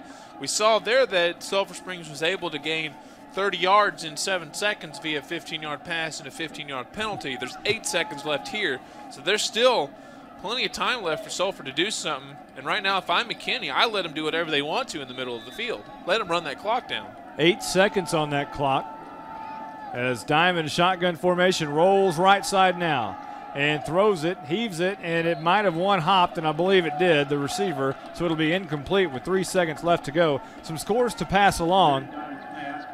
Arlington Sequin losing to Burleson 6-0. The Fort Worth Heights and Azle were tied. Mansfield Summit and Arlington tied up 7-7. Arlington Lamar up over Irving 7-3. We'll try to get some more to you in a moment. As Diamond, the quarterback, with 3 seconds on the clock, will take 3 steps back and run straight up the middle. A lot of real estate in front of him. Now he jukes one defender, has the 35, being chased down, and he's going to go down at the 33-yard line. A nice contained effort by McKinney to not let him out of their grasp, knowing that they kind of were playing prevent defense there, came up, made the stop, and I think you got to be happy with a 19-7 lead at the half. Yeah, it's just at this point, it's a meaningless 18-yard run. And I think John Leidy may be tracking down the defensive coordinator. And we'll see if we can talk to him for just a second. John, take it away. Yes, sir. I'm down here with the defense coordinator, Coach Hewlin for the McKinney Lions. Coach, how do you feel about the defense in the first half? Right now we're playing real aggressive. I'm really excited about them. They're running to the ball a lot, and that's what we do on defense. Any changes we might see in the second half? I think we're going to have to really look at some cover 2 on him because they're going to have to air the ball out, and I'm going to put a lot of pressure on my middle linebacker to stop them inside. Thank you, Coach, and good luck in the second half. Back up to y'all, guys. All right, John Leidy, thank you very much. 19-7, McKinney on top over Sulphur Springs. A great halftime show coming up. John Leidy and Brandon Helms will give you some stats, and we'll have some highlights for you, too. Back in a moment on 97.5 KLAK. Back again at Ron Post Stadium. Scoreboard reads about 4 minutes till the start of the second half. Home team up on top, 19-17, or rather 19-7. The McKinney Lions lead the Sulphur Springs Wildcats. It's a good first half of the first game of the season for McKinney. Not a lot of rust, not a lot of penalties either, surprisingly enough. McKinney only having 3 penalties for 25 yards. In fact, that's the same thing for Sulphur Springs, too. Of course, there was a couple of offsetting penalties in there. One thing we'd like to talk about before we get to the preview of the second half, this is, of course, the first year under the new realignment. The UIL will realign the districts every 2 years to try to make sure that the schools pay as little in travel costs, try to group together similar schools within the similar districts, and a new 9-4A this year. McKinney North, of course, will join McKinney along with McKinney Boyd. Some couple of familiar faces. Lake Dallas stays in the district along with Frisco and Frisco Centennial. However, Justin Northwest no longer in the league. In fact, they're no longer in 4A. They've been put up in a 5A. And fun times for them. They're in the South Lake Carroll's district, so could be more growing pains for them. New to District 9 4A this year is the Colony along with Little Elm. Little Elm in 4A for the first time. In fact, they're picked by the coaches poll to go 7th in the district. That's one spot ahead of McKinney Boyd, is picked to go last. The reason being, of course, they are a new school, and new schools always seem to struggle their first couple of years in existence. McKinney North, one of those schools, they actually did not have a winning record at all until last year when they made the playoffs and actually beat Hillcrest in the first round before running into eventual state champions in the Highland Park Scots, although North considered right up there with the Scots this year, so it should be fun times for them. Meanwhile, the coaches poll, we'll just break it right down to it. McKinney North expected to go first. They got 60 points and 5 first-place votes. The new addition, the Colony, They're second, according to the coaches, 56 points. So they got 2 first-place votes. And Lake Dallas, surprisingly enough, getting a first-place vote.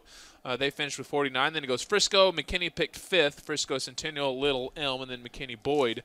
So that's what the new District 9 4A looks like, Monty. And you know what? A lot more regional this year.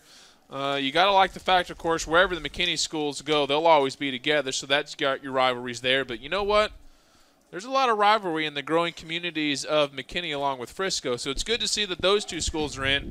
And pretty soon you got to think with the amount of growth these 2 cities have, this will eventually be just a McKinney-Frisco district.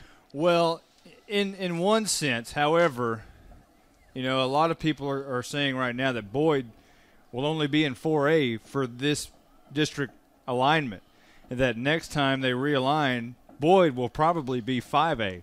Really? Wow. So, well, when's the new high school? I mean, you know, in areas like this, and as much as I'm an urban enthusiast, you know, you have these kind of growth spurts, if you will, up in these areas, the kind of growing pains. You know, these areas will get a new high school every 5 years almost. You know, if you go up, and I was thinking about this, if you go up to take a drive up Highway 75 on Central, just you think about all the schools that have brand new schools up there, and you think about, well, obviously Plano has new schools, Allen has a new school, Richardson has new schools, McKinney, brand new schools. You've got Anna, who built a new facility. Van Alstyne has built a new facility in the past 5 years. Howe has built a new facility in the past 5 years. Melissa, you just go straight up 75, and all of the brand new schools that have been built, it tells you about the growth of this area. Yeah, Collin County, one of the top 10 in terms of counties nationwide. That brings a lot of growth, if you will, but it also brings the headaches. McKinney is, of course, no exception to that.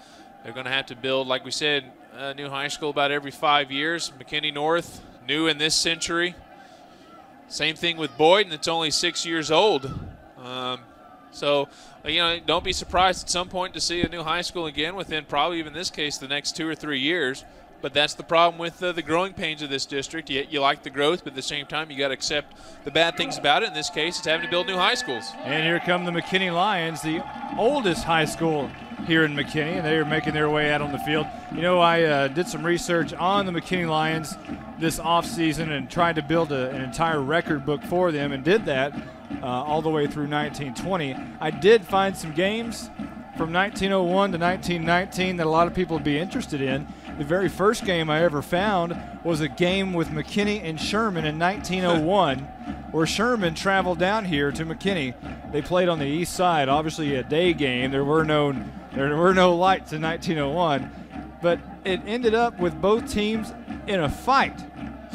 Oh, there's a surprise. 2 players on each side were sent to the hospital, knocked out unconscious. The rest of the players were detained overnight until court the next morning. Well, those 2 teams, you can use that old cliche, those 2 teams hate each other. And the sheriff was the referee that day, and it was reported that most of his whiskers were ripped out. Wow. Life in 1901 in McKinney Lions football. And that was back when Sherman was probably part of the same district as McKinney. I don't even know if they had district alignments yeah, you're probably right. at that point. But, you know, the early beginnings of football. And next week we'll give you the edition of how the first pass in the state of Texas was thrown right here in McKinney. All right. Well, it looks like we're going to miss out on our second half preview. That's what happens when you go down memory lane. I'll tell you what, McKinney Lions are lining up for the kickoff for this second half. It'll be C.J. Gonzalez kicking off here. McKinney moving right to left, and Sulphur Springs moving left to right. They will send back Jeff Pitts deep to return this kick, and he will fight for it and make the catch at the 22. Running left side, crosses the 30, 35, and knocked down at about the 37-yard line. A good tackle for McKinney. And on the stop for McKinney was Anthony Butler. A nice open field stop there. Just underway, 19-7. McKinney in the lead here in the second half. Monty, have you noticed how McKinney just seems to be the harder hitters in this game? I mean, you look at that, Jeff Pitts, that great return. Don't get me, I mean, there was a little miscommunication at the start, but he's basically started at the 20, took it up to the 40. But he paid for all those yards. And McKinney's defense and McKinney's special teams have just been out hitting their counterparts. McKinney, really stopping them. Open field tackles has been the key tonight. And here's Britton Diamond, who takes the snap, and he will roll up the middle for maybe a yard. And as he makes his way out to about the 39-yard line, and they may even put him back at the line of scrimmage, which was the 38. So little or nothing there on first down for Sulphur Springs. Well, they're saying a turnover, Monty, and it is. Well, McKinney, the gold helmets are celebrating on the field now. I didn't even see the ball on the turf. Well, I didn't either. Of course, that happens frequently when you run up the middle, and that's what happened there. And when the ball pops out, there's a greater than zero chance you're not going to see it fall to the ground, and that's what happened there. McKinney is able to be alert enough to fall on the ball, and all of a sudden, things are looking real good for them. They're inside the 40 with the first down. Yeah, 11:34 left to go in the third quarter, already up 19-7. Alcorn will send his company back out on the field. LaRon Washington and Calvin Maxwell in the backfield, and they're in prime position here to add to their lead. Alcorn fakes the hand, rolling out left side, wants to throw, has a man wide open. It's caught at the 15-yard line. The tight end, Josh Erickson, rumbles his way down to the 11. 28-yard pass, a simple rollout by Zane Alcorn. You got to like the fact that he almost was tackled in the backfield, but the nice thing about having a quarterback who can also run is he can escape those sacks a lot easier. Found a wide open receiver downfield, and they're looking real good. I said the 11. They're actually going to mark it at the 13. 1st and 10 for McKinney as the right tight end just jumped off sides, and that was the tight end who made the catch a moment ago. Josh Erickson probably still thinking about that pass he just caught. Yeah, he's might have been a similar situation where he was going to get out into the pattern again, and he was eager to do it. He will check out, and I believe Scoggins will come into the game as Alcorn trying to read the play, and he just gets it from Coach Winder actually, and Greg Miller will go out wide right. It'll be David Grayson wide left, power eye set. Alcorn handoff up the middle, Maxwell bumping it right side, off right tackle, goes nowhere. Great stop by Sulphur Springs.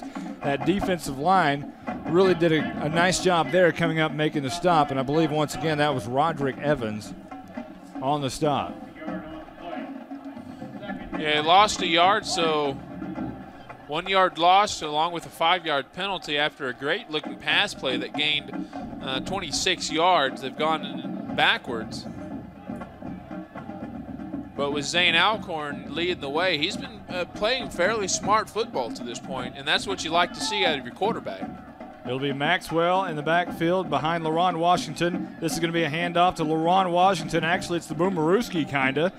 Statue of Liberty type play as he rumbles his way down to the 16-yard line. A nice little gain there, but on second down, I think they were trying to get a better fool of of Sulphur Springs than they did on that play. Yeah, this looked like what it was to me. That's more designed to be kind of a misdirection play, not a full trick play. But you want to get the defense going in one direction, and McKinney ran that very well last year, where they had the quarterback kind of sprint out. The back would stay exactly where he was. The quarterback sprint out in his direction and just kind of hand it off, and the defense is going in the direction of the quarterback. Yeah, it was Brett Anderson, the Boomerooski. Here's the option pitch to Calvin Maxwell, trying to find that corner. 15-10 is out of bounds at the 8-yard line. Not enough for the first down. Comes up quite a bit short, and we'll see what Coach McVay elects to do here. Not a lot of success in the kicking game over the past couple of years, and in a fourth down situation where you have the ball at about the 10-yard line, maybe the 9, I think is where they're going to spot him. Do you trust a kicker enough to bring him out in this situation? And I think we just got our answer. Yeah, they're inside the 10-yard line. That is a good question. He has missed an extra point, but he's also your kicker. This is non-district. It doesn't matter. Besides, you're up 12. Just give the guy game time. Sometimes that's all you need. Well, there's a third kicker we've seen tonight. Yeah. This one for McKinney. It's a nice high kick, pushed it wide right. The kicker was Jonathan Arnold, so not much success there as McKinney still struggles to find a kicking game. With 9:22 left to go in the third quarter, McKinney still on top 19-7, but you got to think that, man, you needed to come away with points there. Yeah, you did get the turnover, and you did get it in your opponent's territory. However, they're going to start over from the spot of the kick at the 20, so not all is lost. But, let me harken you back. If you'll remember McKinney versus McKinney North last year, it was the second game of the district schedule. Both teams were 1-0, and it was kicking that did McKinney in. They couldn't get a couple field goals, and they ended up losing by a point. Well, this is going to be Diamond, the quarterback. No, that's the new quarterback, and he does connect with Jeff Beck right shy of the midfield stripe, 49-yard lines where they're going to mark him. And that the quarterback in there, not Diamond, but Tyrick Rollison, the sophomore, 6'1", 165, who's in the game. We haven't seen a whole lot of him, but he was in a series earlier, and there's a man down on the field right at the 49-yard line. And I think that's the young man who made the catch, Jeff Beck, and he is still down. The trainers will be coming out.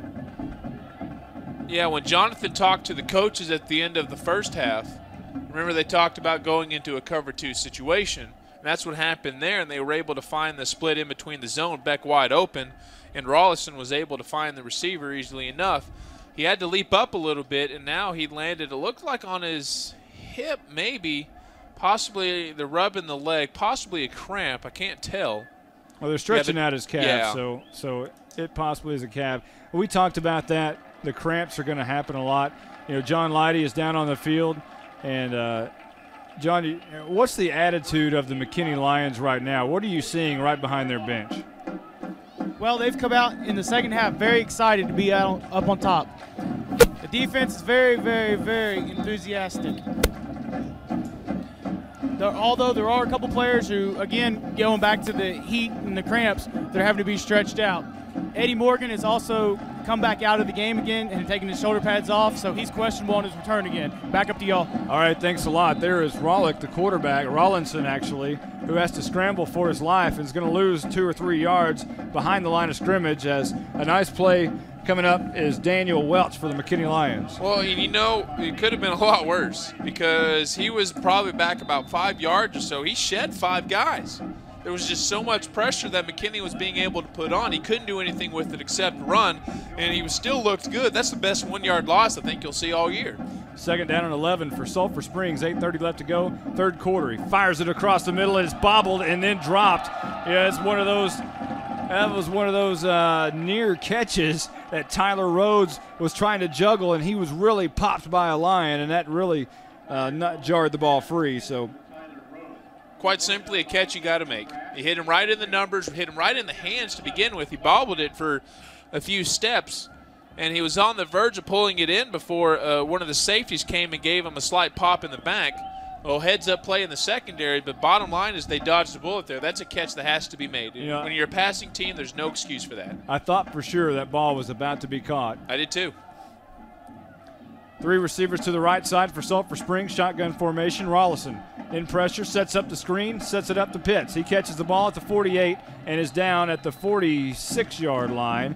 It's going to be close to a first down, but it will be 4th down and punting time for Sulphur Springs. And John Holt will come in and do the punting unless they try to go for it here.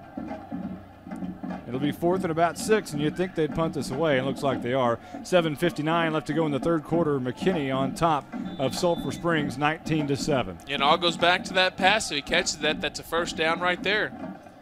When you're a passing team, you need every catch basically, and that's one reason why South Lake Carroll's so good. They catch every pass that's thrown to them, and most of the passes are on target.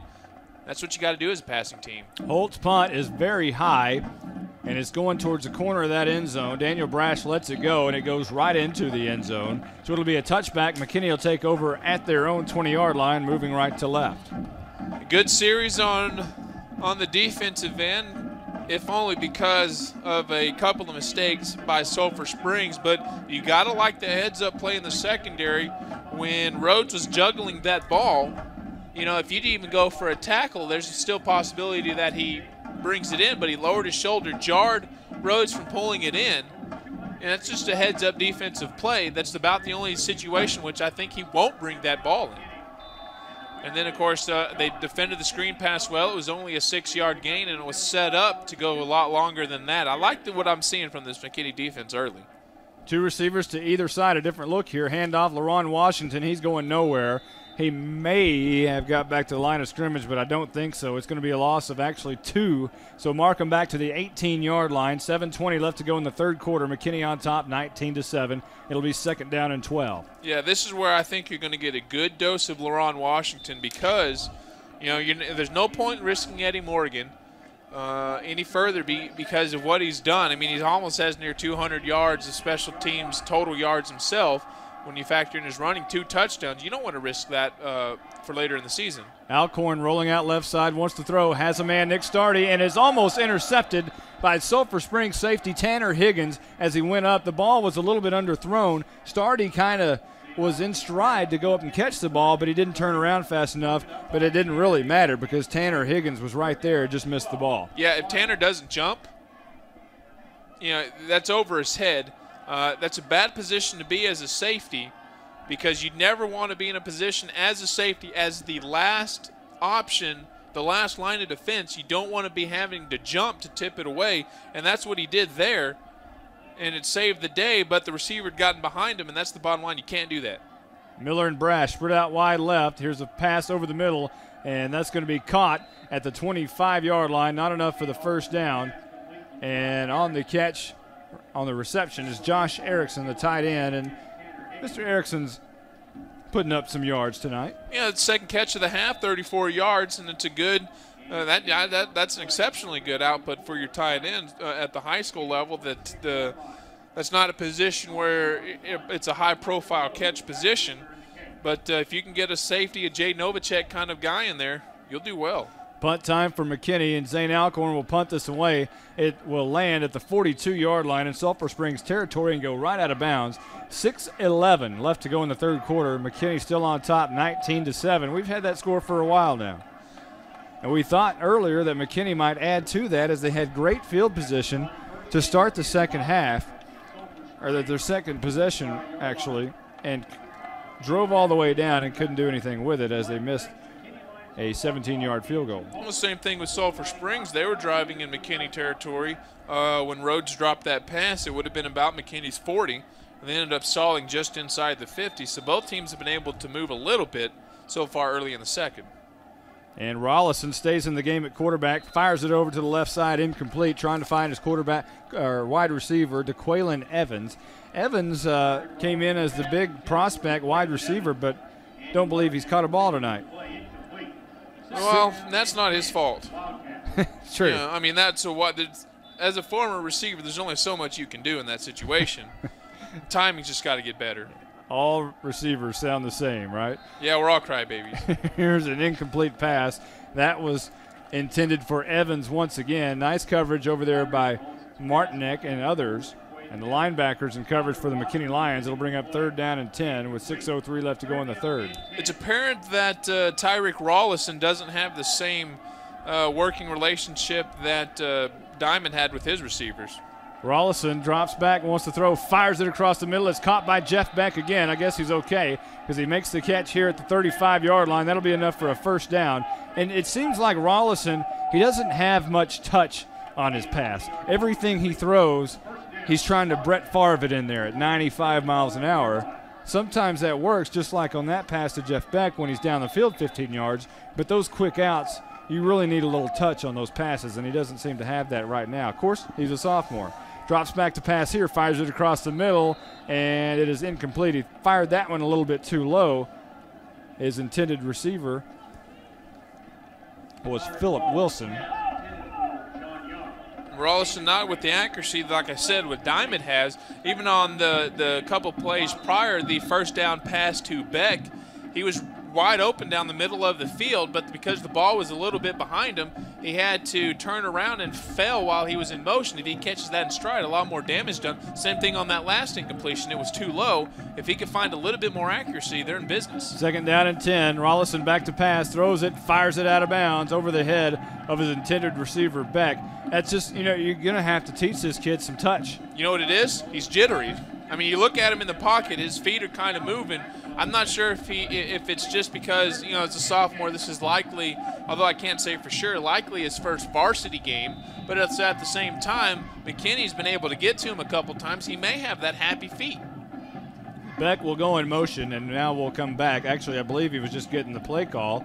2 receivers either side. Rollison, the quarterback, shotgun formation, drops back 3 steps, wants to fire it. There's the touch pass, and his receiver never saw it.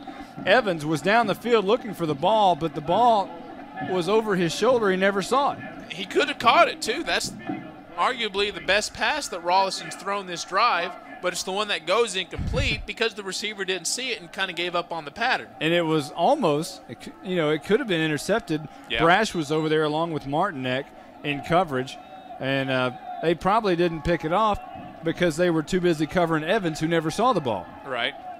Rollison will throw it and fire it, and it's incomplete for Beck this time. That one just a little bit too far out of his reach. And that was 4th down, but we've got a flag on the play, although it looks to be against Sulphur Springs as they're walking off, and it is. That's turnover on downs. Nice stand there for McKinney, but I don't know how much of that you can attribute to McKinney's defense and how much you can give it to a jittery quarterback in Tyrick Rollison, a sophomore who has a good arm strength, but he's having trouble finding the right receivers in the right places. And that's a really risky move, I think, in the 3rd quarter with 5:35 on the clock to go ahead and turn it over on downs. I mean, is that believing in your defense, or is that feeling the pressure of having to score? Or is this coach is treating this almost like a scrimmage? Okay, let's see what you guys can do out there in a 4th and go-to-go situation. Or not goal-to-go, but. Alcorn Maxwell gets the handoff, and he will run out right side, gain about 2 yards. And it'll be 2nd down and about 8. 5:23 left to go in the 3rd quarter. McKinney on top, 19-7. And, you got to think what some of these coaches, what's actually going through their head in those kind of situations. Why wouldn't he not punt? I'm not questioning the coach. I just, you just got to think, why would they do certain things in different situations like that? Well, obviously, there's enough time on the clock to score Yeah. and win this football game for Sulphur Springs, but you're not going to do it if you keep putting yourself out of situations like that. Here is the handoff to Maxwell once again, and he is knocked right behind the line of scrimmage, and he might have not gotten to the line of scrimmage. Yeah, it looks like forward progress is going to give him a yard. But going back to the point earlier, if you're talking about why go for it on 4th down, why when you're only down less than 2 touchdowns do you have your 2nd-string quarterback in the game? Unless something's wrong with Diamond. But, he seemed fine at the end of the half. They've been rotating a lot throughout the game, and I understand that. You just kind of, you got to wonder on 4th down, some different situations. Again, not criticizing Coach Young. Oh, they have their system in. We just don't understand what it is. Here is a great system for Todd McVeigh as his quarterback hits the wide receiver, Nick Stardy, across the middle, and that's going to be good enough for a 1st down inside Sulphur Springs territory at the 46-yard line. 16-yard pass, basically a simple post, caught in stride, and that's what the difference is, Monty. When you have a quarterback who hits your receivers in stride, he got about 5 yards after the catch, and it was in good coverage. 3:55 left to go in the 3rd quarter. McKinney on top, 19-7. Alcorn, toss right side, that's Maxwell. He's got a little seam and breaks it out to about the 42-yard line, and check that. Is that Calvin Maxwell? I believe it was. No, it was not. It was Anthony Butler on the carry. Again, Eddie Morgan not in the game at the moment. We don't know. We don't want to speculate injury or not. But oh no, this is a precautionary measure. Yeah, we were just told that he will not return. There's no point in having him in. I mean, you're up pretty comfortably. Your offense has been moving pretty well. 2nd down and 7. 3:13 left to go in the 3rd. Alcorn. He's going to pass. Rolls out to the left side, has his man, and is caught the 35-yard line and pushed out of bounds. And on the catch is Matt Reefin. And that is going to be close for the 1st down, and it is a 1st down as they will move the chains now. Ball is going to be marked right at the 34-yard line in Sulphur Springs territory. Alcorn really, he started off kind of slow. Maybe he had some jitters, but all of a sudden Alcorn looks like he's found his rhythm. Well, he had only 3 completions on 6 attempts at the halftime mark, but this time, or rather at this point, he's got 7 completions on 12 attempts, so he's starting to find it, 91 yards. He's going to hand off this time once again up the middle, and pretty good room for Anthony Butler, as he's going to gain about 7 yards out to the 26-yard line. Call it a 6-yard run. It'll be second down and about 4. 2:48 left to go before the fourth quarter here. Yeah, and that's more proof that Morgan's okay, because Maxwell's not in the game, nor is LaRon Washington in the game. So the 3 deep at the halfback position are out. And like I say, I think that's more of a precautionary measure. You're up pretty comfortably in the first game of the year. No reason to risk it. Well, LaRon Washington is in the game, but at fullback. Here's a handoff. Butler once again running left tackle, and he's going to be close to the first down, maybe just a bit shy as he crosses the 25 out to the 24-yard line as we near the 2-minute mark here at Ron Poe Stadium. McKinney on top, 19-7. Flashing their brand new gold helmets, reminiscent of those great years of the 70s and 80s. All right, so is LaRon Washington naturally a fullback? He has played fullback in the past. Because I know, the offense that he ran when he was in the city of Frisco was more of a passing one-back offense. So he did play fullback in the past, played a lot of linebacker, and still is. Well, he's a big cat, though. He is at fullback here. Alcorn under center, trying to fight his way for that first down as they were a yard short a moment ago. On third down, he gets the first down and more as he rumbles his way out to the 21-yard line. A gain of about 4, 3 or 4, call it 3. So McKinney really staying on the ground here, just rolling right over Sulphur Springs here in the third quarter. They started this drive with about 6.5 left on the clock for the remainder of the third quarter, and we're now under 1.5. This is a good drive, good time-soaking drive. Nick Stardy comes out wide left, handoff Butler, up the middle, big hole out to the 20, down to the 15, barreling his way inside the 15 to the 14. 1:11 left to go before the fourth quarter, and tell you what, we talk about the three-headed monster. You might want to add a fourth member in there. Anthony Butler looking tremendous in the backfield.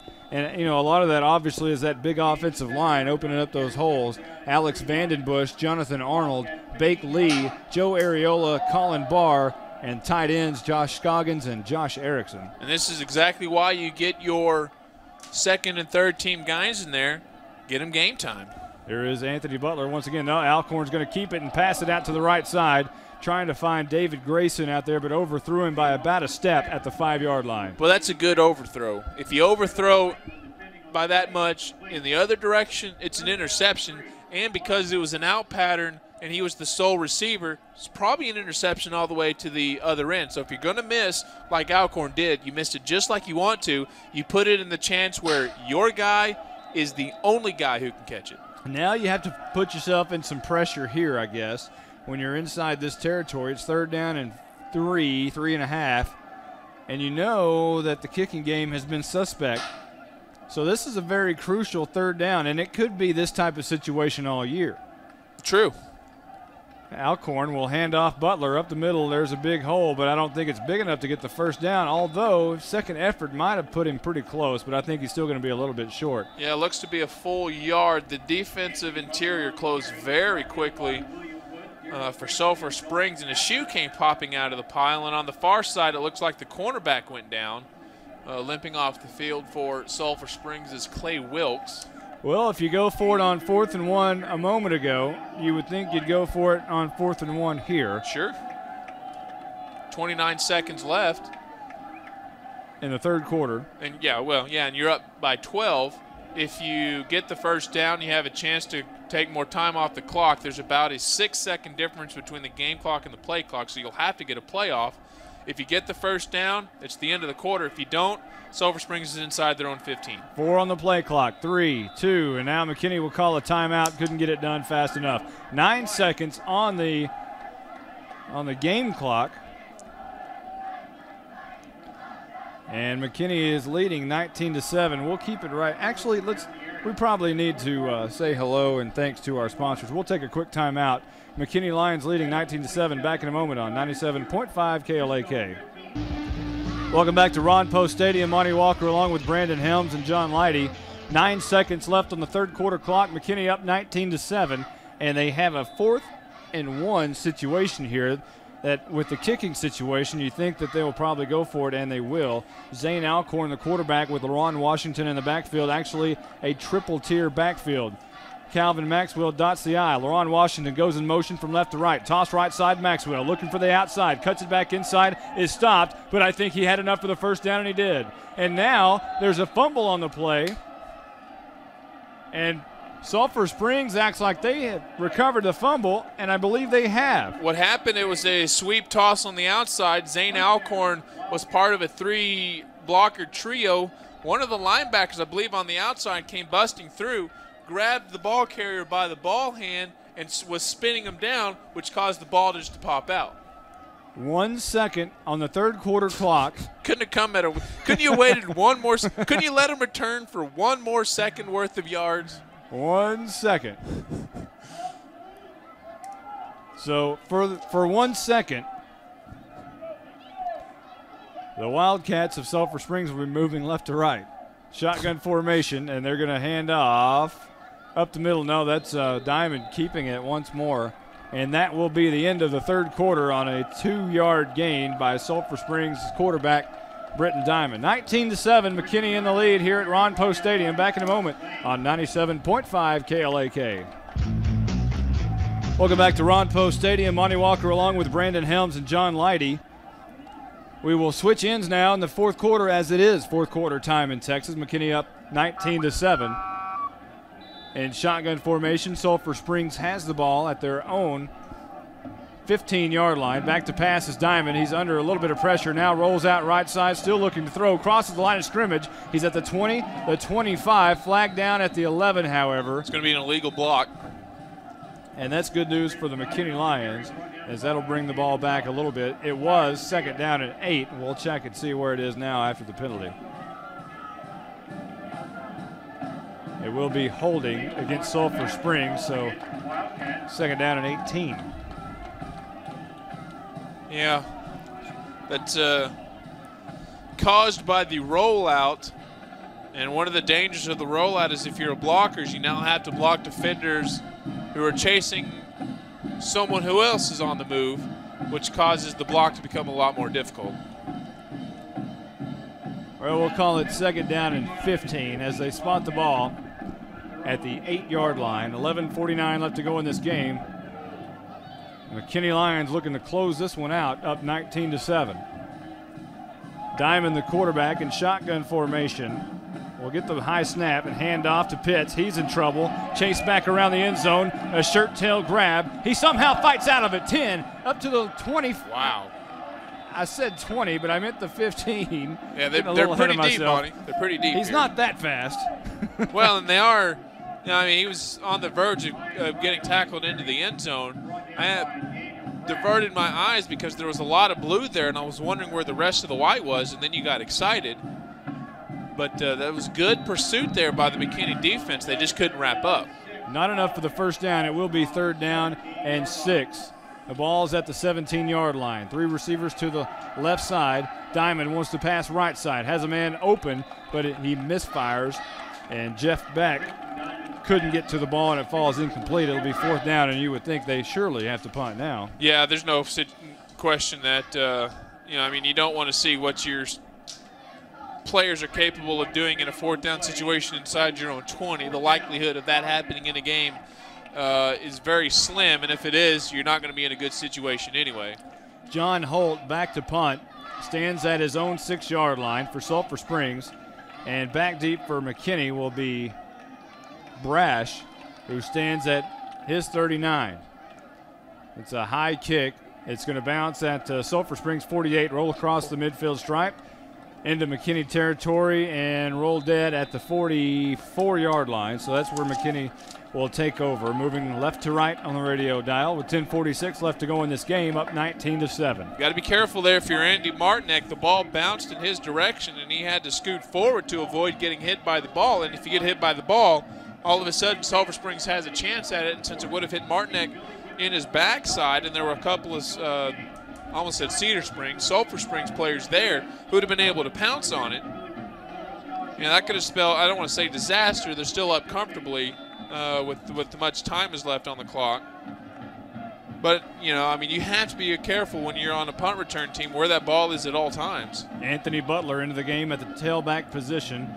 Stands behind Alcorn, now gets the handoff right up the middle, running left guard. He's going to gain about 3 yards near the midfield stripe to the 47-yard line.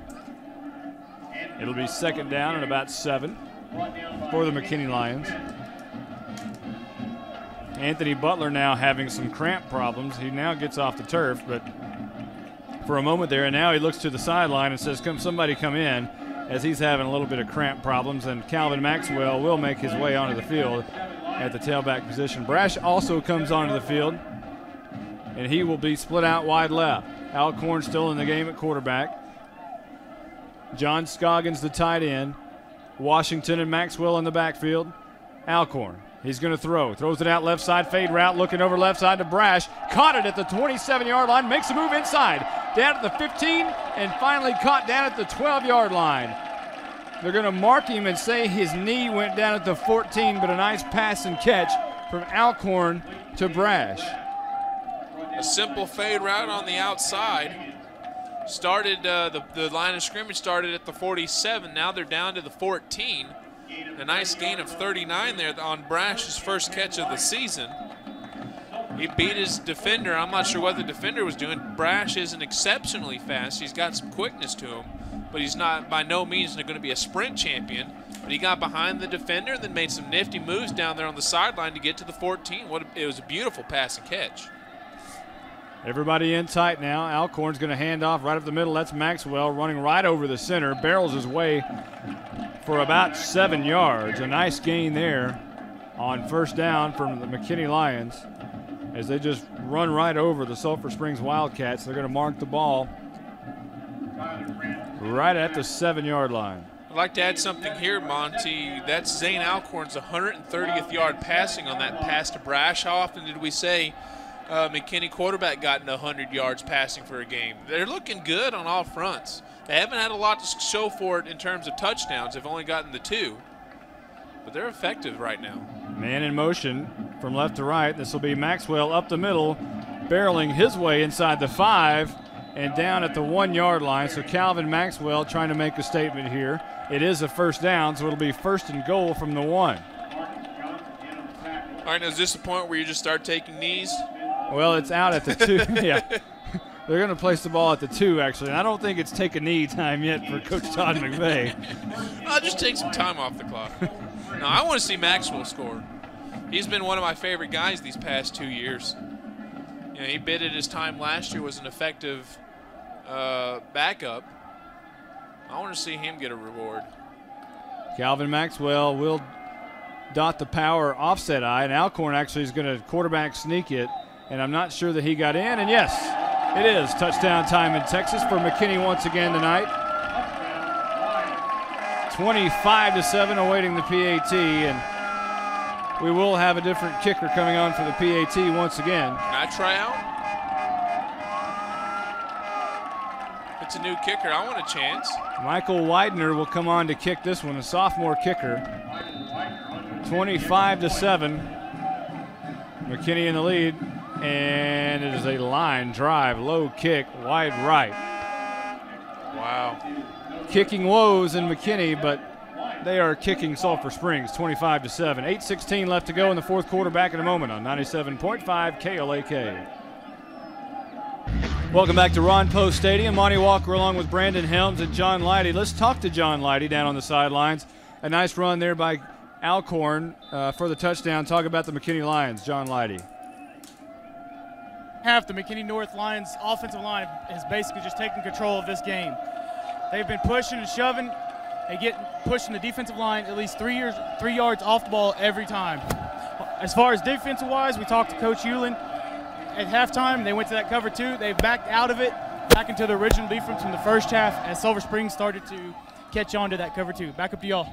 All right, thank you very much, John Leidy. And the kickoff by McKinney will go out of bounds, and then some more kicking woes as C.J. Gonzalez What can you say? I guess maybe that's something that you really have to go to work on. All right, let's analyze this for a minute. The offense has over 100 yards passing, over 100 yards rushing, almost from one guy in Eddie Morgan in 1.5. The defense has got numerous stops, including an interception.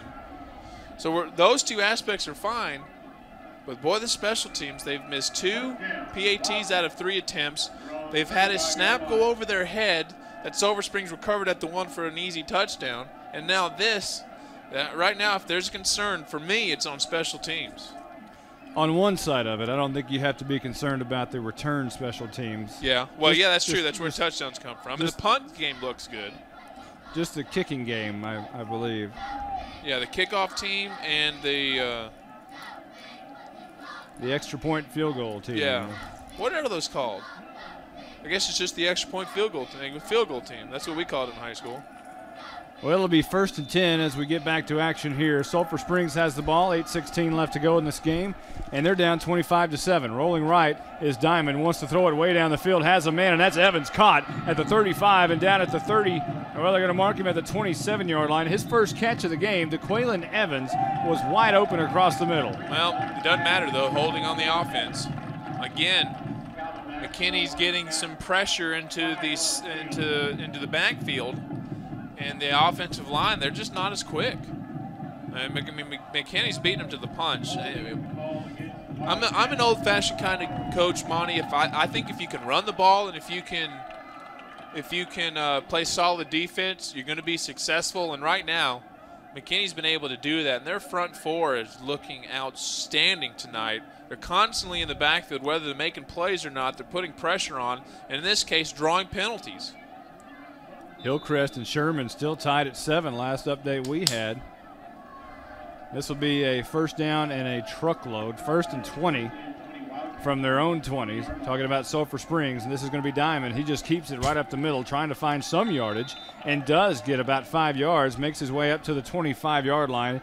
But that's going to take more time off the clock for Sulphur Springs, as they really need to try to efficiently gain as many yards as they can. At this point, if I was a coach, I'd probably take I would probably take I would take the same approach that Sulphur Springs here and just run an offense. It's week 1 for us, too. I know, yeah. We're trying to work out the kinks.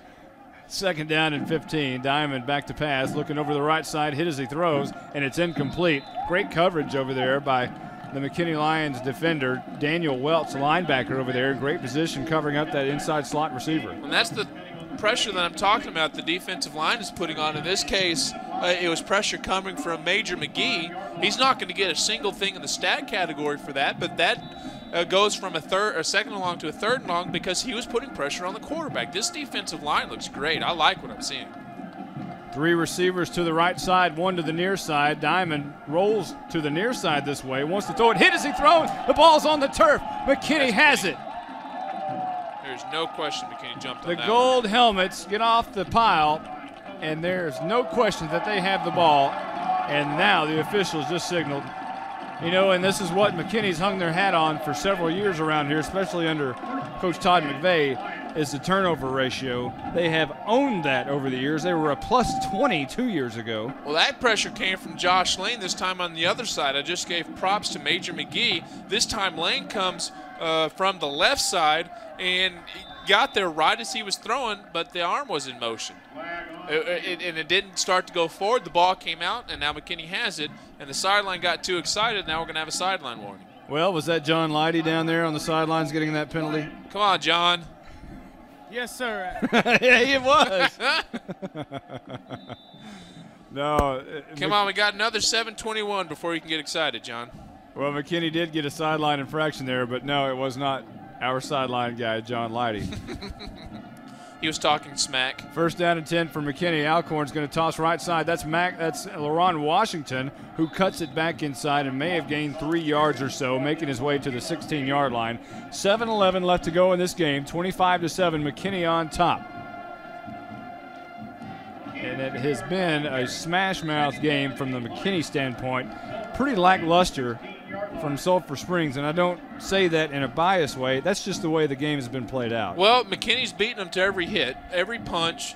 I mean, they're getting out physical. And it goes back to if you can run the football and if you can play solid defense, McKinney's been able to do both, you're going to win more times than you're going to lose. And right now they're just being out physical.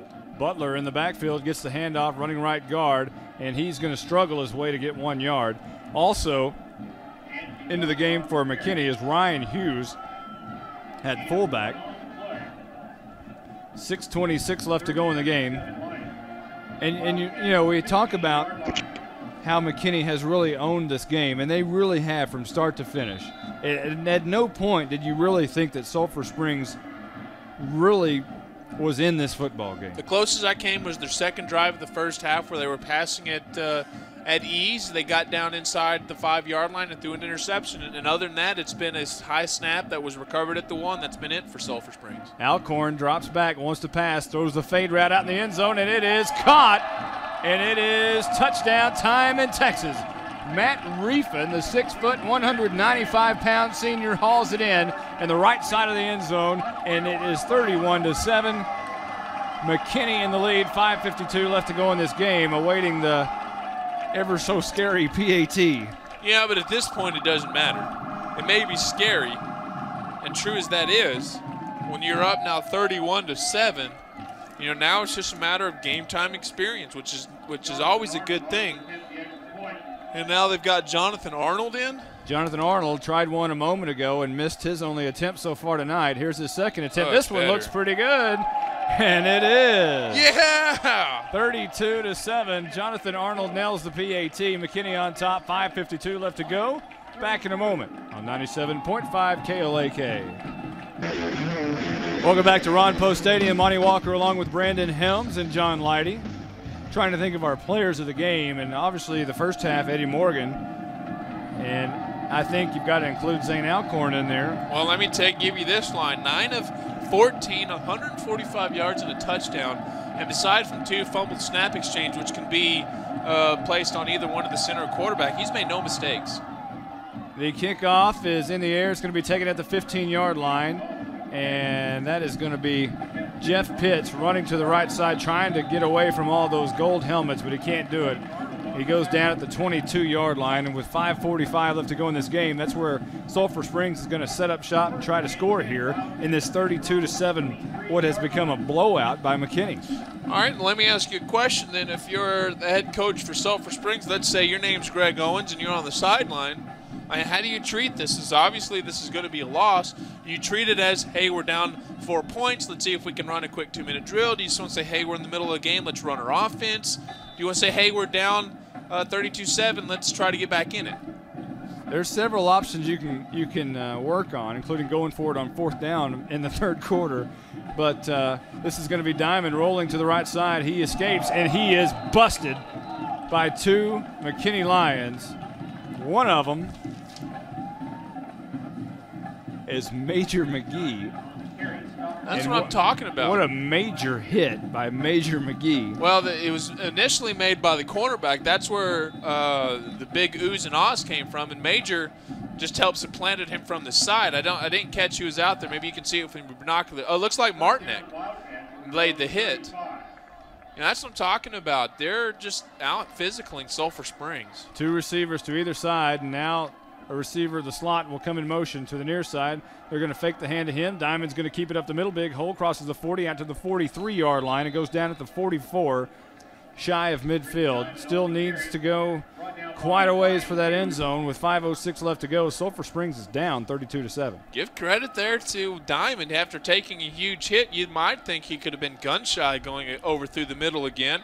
But there was no hesitation. He picked up 9 yards, and one of them lowered his shoulder, too. He didn't deliver the hit, that a lowering of the shoulder you might be able to think, but he's not shying back. Throwing it out right side is Diamond. He has his man, and it's caught just shy of midfield at the 48-yard line. Threw the pass on the quick out to the right side, and that was Jeff Beck once again, his favorite target so far tonight. 106 passing yards for Diamond. Meanwhile, Beck's got 65 receiving yards. So that shows the tandem they're developing. Anthony Butler into the game at cornerback for McKinney. This is going to be Diamond rolling right, throwing it back across his body into the middle, into a lot of traffic, and it's caught somehow. What a dangerous pass. It was a very dangerous pass, but it was caught by Rashad Hall of Sulphur Springs. Actually, that might have been Young. I think that was John Young who made the catch there. Good enough for the first down. It'll be 1st and 10 at the McKinney 35-yard line. 4:22 left to go and rolling. 2 receivers either side. Diamond drops back 3 steps, looking right side, wants to throw it, fires it out there, but no one is anywhere close to the football as it hits the out-of-bound marker and rolls incomplete. 32-7, McKinney on top. 4:13 left to go. This has been a good-looking drive for Sulphur Springs in terms of passing, so it looks like they're taking this as like a 2-minute offensive approach and trying to get down the field quickly. 2 receivers either side. Diamond throws the same pass over to the right side once again, incomplete once again. He overthrew his receiver, Tyler Rhodes, led him just about 2 steps too far, and it'll be incomplete. Set up 3rd down and 10.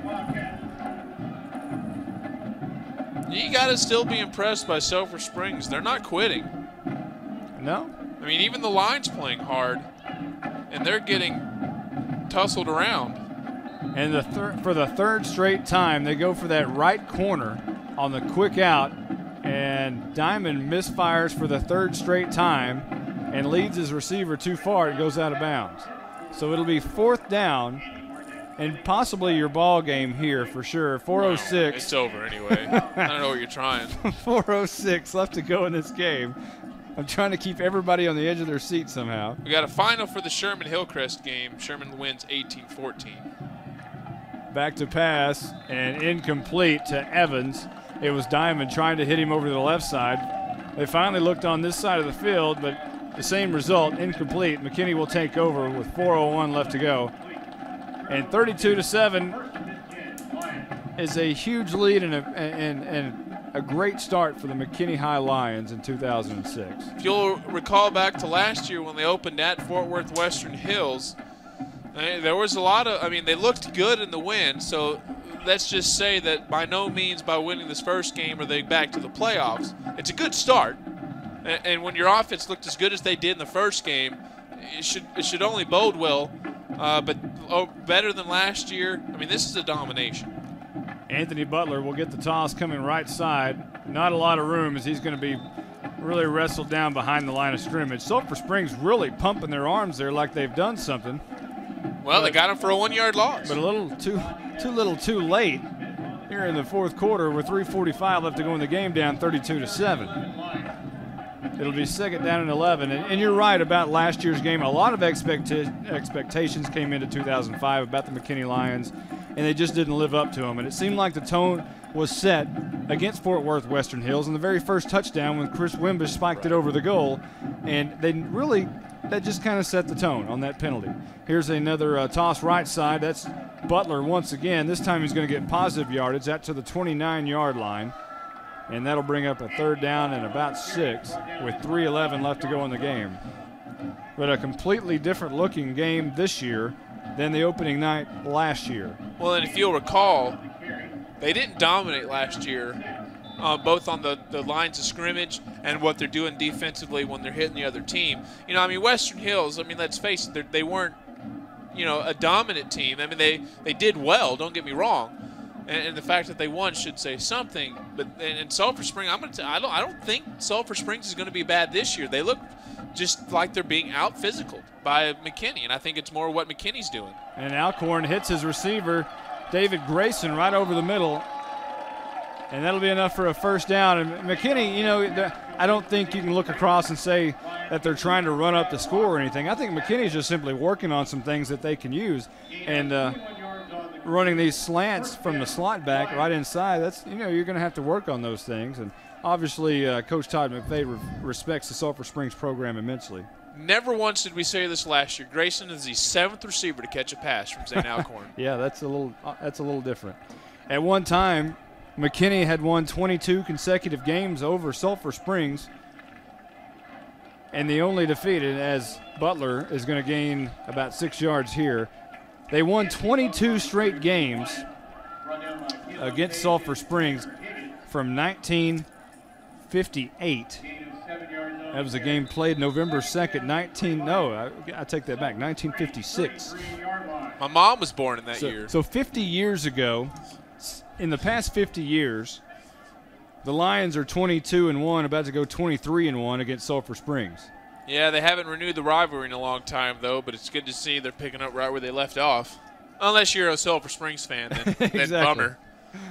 Man in motion, and this is going to be a handoff to Butler once again, and he's got enough for the first down. Just killing the clock here, 1:22 left to go in the game. It's all McKinney Lions, and it has been all McKinney Lions tonight. 32-7, they're on top of Sulphur Springs, and it has been it has been one of those games where they have dominated in all areas except for the PAT field goal department. That's another subject. Punting game, aside from the punter himself, I'm a little worried about. The snap, we saw a high snap. I think that's an aberration. I don't think we'll see a whole bunch of that. But the field goal team is troublesome. This is going to be a toss to Butler, and he's going to rumble his way back to the line of scrimmage and gain about 2 more. They only need to snap one more time before the game's over. 45 seconds and rolling right now, and Butler's going to come out. Butler's had a lot of playing time tonight that he probably wasn't expecting. Well, that's his 12th carry, and all of it's come here in the second half. Those 2 yards have moved him up to 44, so that's a good productive half. And think about it, this guy's probably not going to see a whole lot of playing time under normal district situations because the games are conceivably going to be closer. It's great to get this kind of experience in. It is take a knee time as Alcorn will go under center. He will take a knee. There's 14 seconds on the clock, and you know what? The Lions bring back the gold helmets, and they celebrate for the first time in a while with those gold helmets. It's been since the year 2000 when Ron Poe was the head coach. They bring them back, and they beat Sulphur Springs like they did when Ron Poe was here.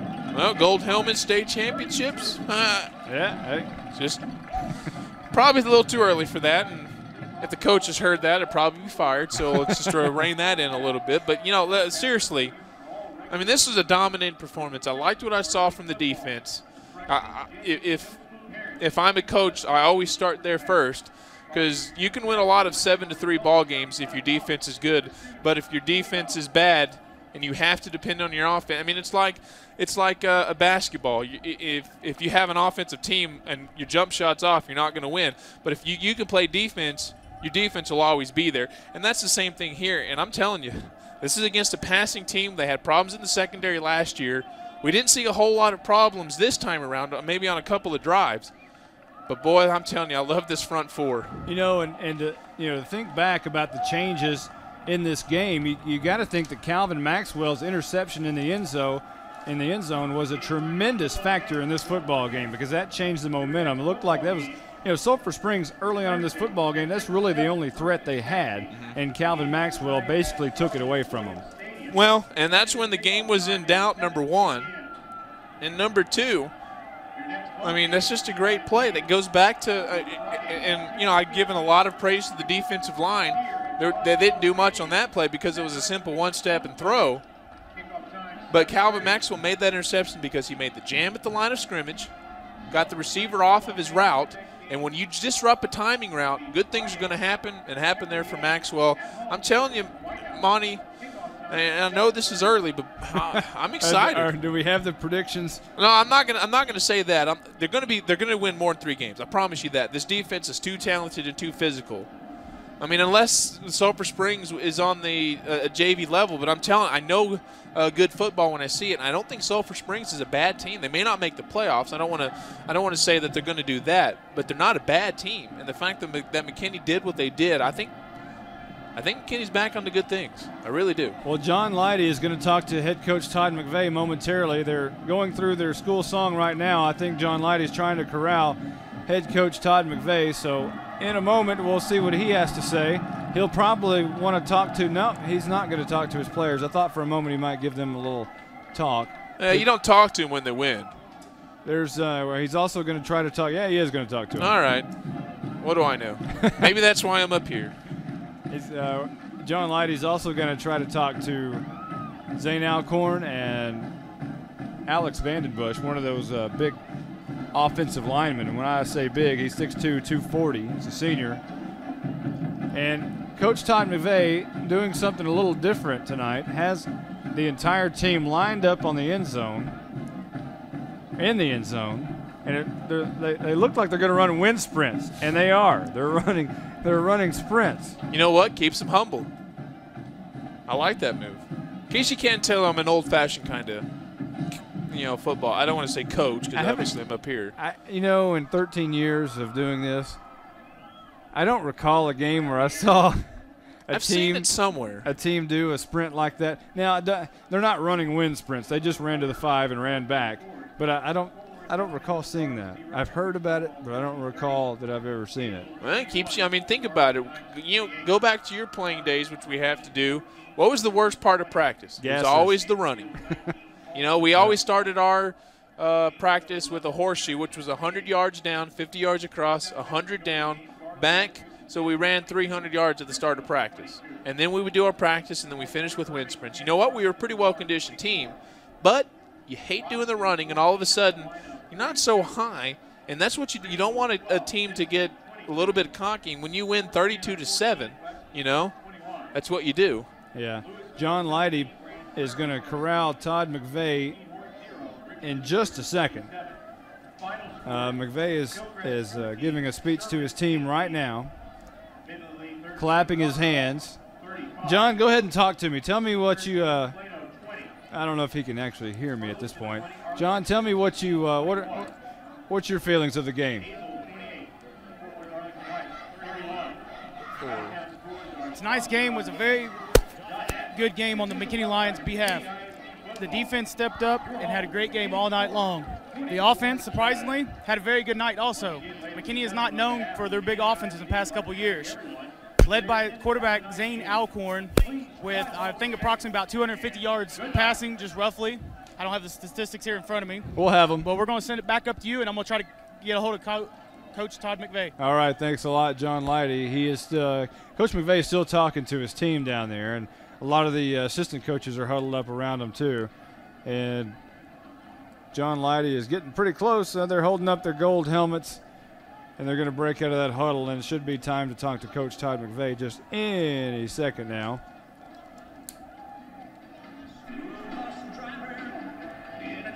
As the players make their way across the field, and John Leidy makes his way up to Coach Todd McVay. Come on, John. There's a lot of celebrating going on right now. There he is. There we go. There's John. Take it away. I'm here with the McKinney Lions head football coach, Todd McVay. How do you feel about tonight's game? Oh, I feel good. Obviously for our kids, it's been a long time since last year, and they're 1-0 in pre-district, and that's exactly how we want to start out. I was real pleased with their efforts. It's a hot, humid night, and I thought our conditioning paid off a little bit, especially in the end of the fourth quarter. So we got some things to work on still, but I was pleased with their efforts. What do you think about Zane Alcorn's performance tonight? Zane, I told him when you're not tired, you're doing pretty good. You got a little winded there, and you had some mental errors, so he's got to work on that and continue to get better. But thought he did a good job of leadership in the second half, so we look forward to good things for him. Okay, one more question here. What about the defense? They had great penetration up front all night long. I think the defense came out and played well as a unit. They gave pressure on the quarterback, and guys kept everything front, made good plays. We were very consistent. That's what I liked. Thank you, Coach. Great win. Okay, now I've got number 75 for the McKinney Lions offensive lineman, Alex Vandenbush. The offensive line was very explosive tonight off the ball. What can you tell us about this? Well, we worked hard all week. We just worked on reading the defense, getting off the ball. We got excited out here, and we just did our best, and we did what we did, and we scored points. Well, great night, and good luck next week. I've also got the McKinney Lions quarterback, number 10, Zane Alcorn. How does it feel to be playing football again? I love it. It's the injury. Cut my season short last year, and I got a lot of time to make up for. Tell me about the offensive linemen tonight. They had great explosive off the ball. Oh, it was great. The linemen have been working hard all week. They've been hitting the weights. They just move the line of scrimmage, and that's where the offense starts, is the O-line. Well, thank you. Good luck next week. Guys, I'm going to send it back up to y'all. See y'all next week. All right, thanks a lot, John Leidy. Great job tonight, John, down on the sidelines. All right, well, if we're grading a lot of the player's first game, how do we grade his performance as a sideline his You know first what? time? I'm going to give John Leidy an A all the way. I'll give him an A-. He's still got stuff to work on. Well, I don't want him to get cocky. John did a great job. We want to, obviously talk about the McKinney Lions win tonight. We're going to do that here in just a moment. We're going to take a quick timeout as they win 32-7 over the Sulphur Springs Wildcats. Back in a moment on 97.5 KLAK.